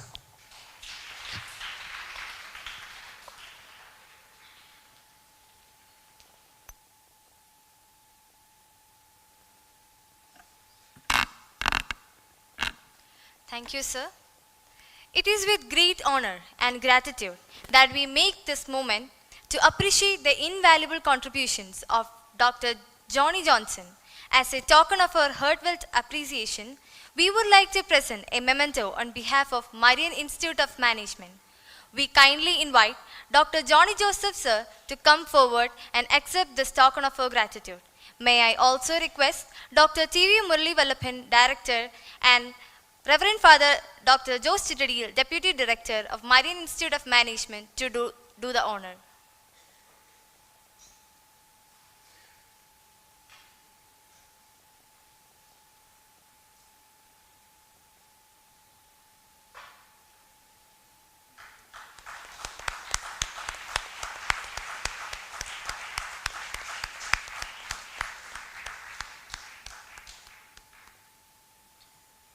As we conclude this enlightening session, it's only fitting to express our gratitude. To do so, I invite Ms. Ansu Raju, Student Coordinator, National Seminar 2025, to deliver the vote of thanks.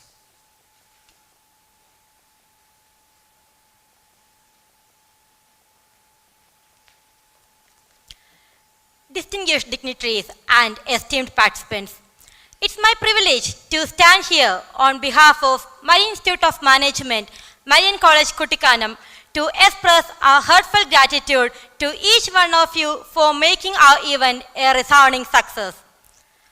First and foremost, we would like to express our sincere gratitude to Professor Dr. Johnny Johnson, Professor, School of Management and Business Studies and Director of K&I School of Economics, Mahatma Gandhi University, for chairing the keynote section, which with such finesse and expertise talk. Sir, your able moderation and guidance has ensured that the section was productive and engaging. Thank you so much. It's our pleasure to have had the opportunity to host Sri Bharat Das, Master Trainer of IKS and Management, Ministry of Education, Government of India, who delivered an enlightening keynote address. His insightful thoughts and expertise have been definitely a valuable addition to our seminar, and we are greatly grateful to your contribution, sir. Thank you so much. Furthermore, we would also like to express our gratitude to Dr. Joshija Jose and Mr. Sanil Kumar VK, our faculty coordinators of 2025 National Seminar, My Institute of Management. Their coordination is become pivotal in the success of this event, and also we are thankful for the entire faculties of My Institute of Management for their teamwork, commitment and dedication. Thank you all. Last but not the least, I would like to thank all the participants, student coordinators and the presenters who worked tirelessly for making this seminar a huge success. Your collective effort have been instrumental in ensuring that the seminar ran smoothly and efficiently. We appreciate your teamwork and collaboration. Once again, we would like to thank each of you for your valuable presence and participation and contribution to the seminar. We hope that you all had an enriching and empowering experience, and we are looking forward for your continued support and participation in our future events. Thank you all and have a nice day.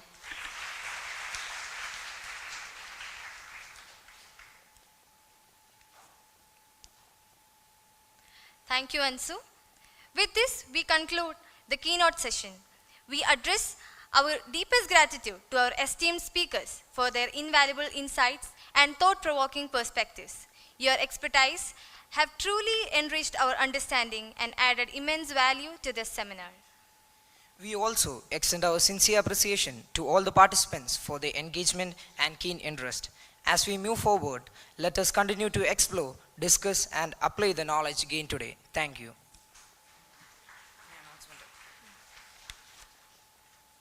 There is an announcement for external participants.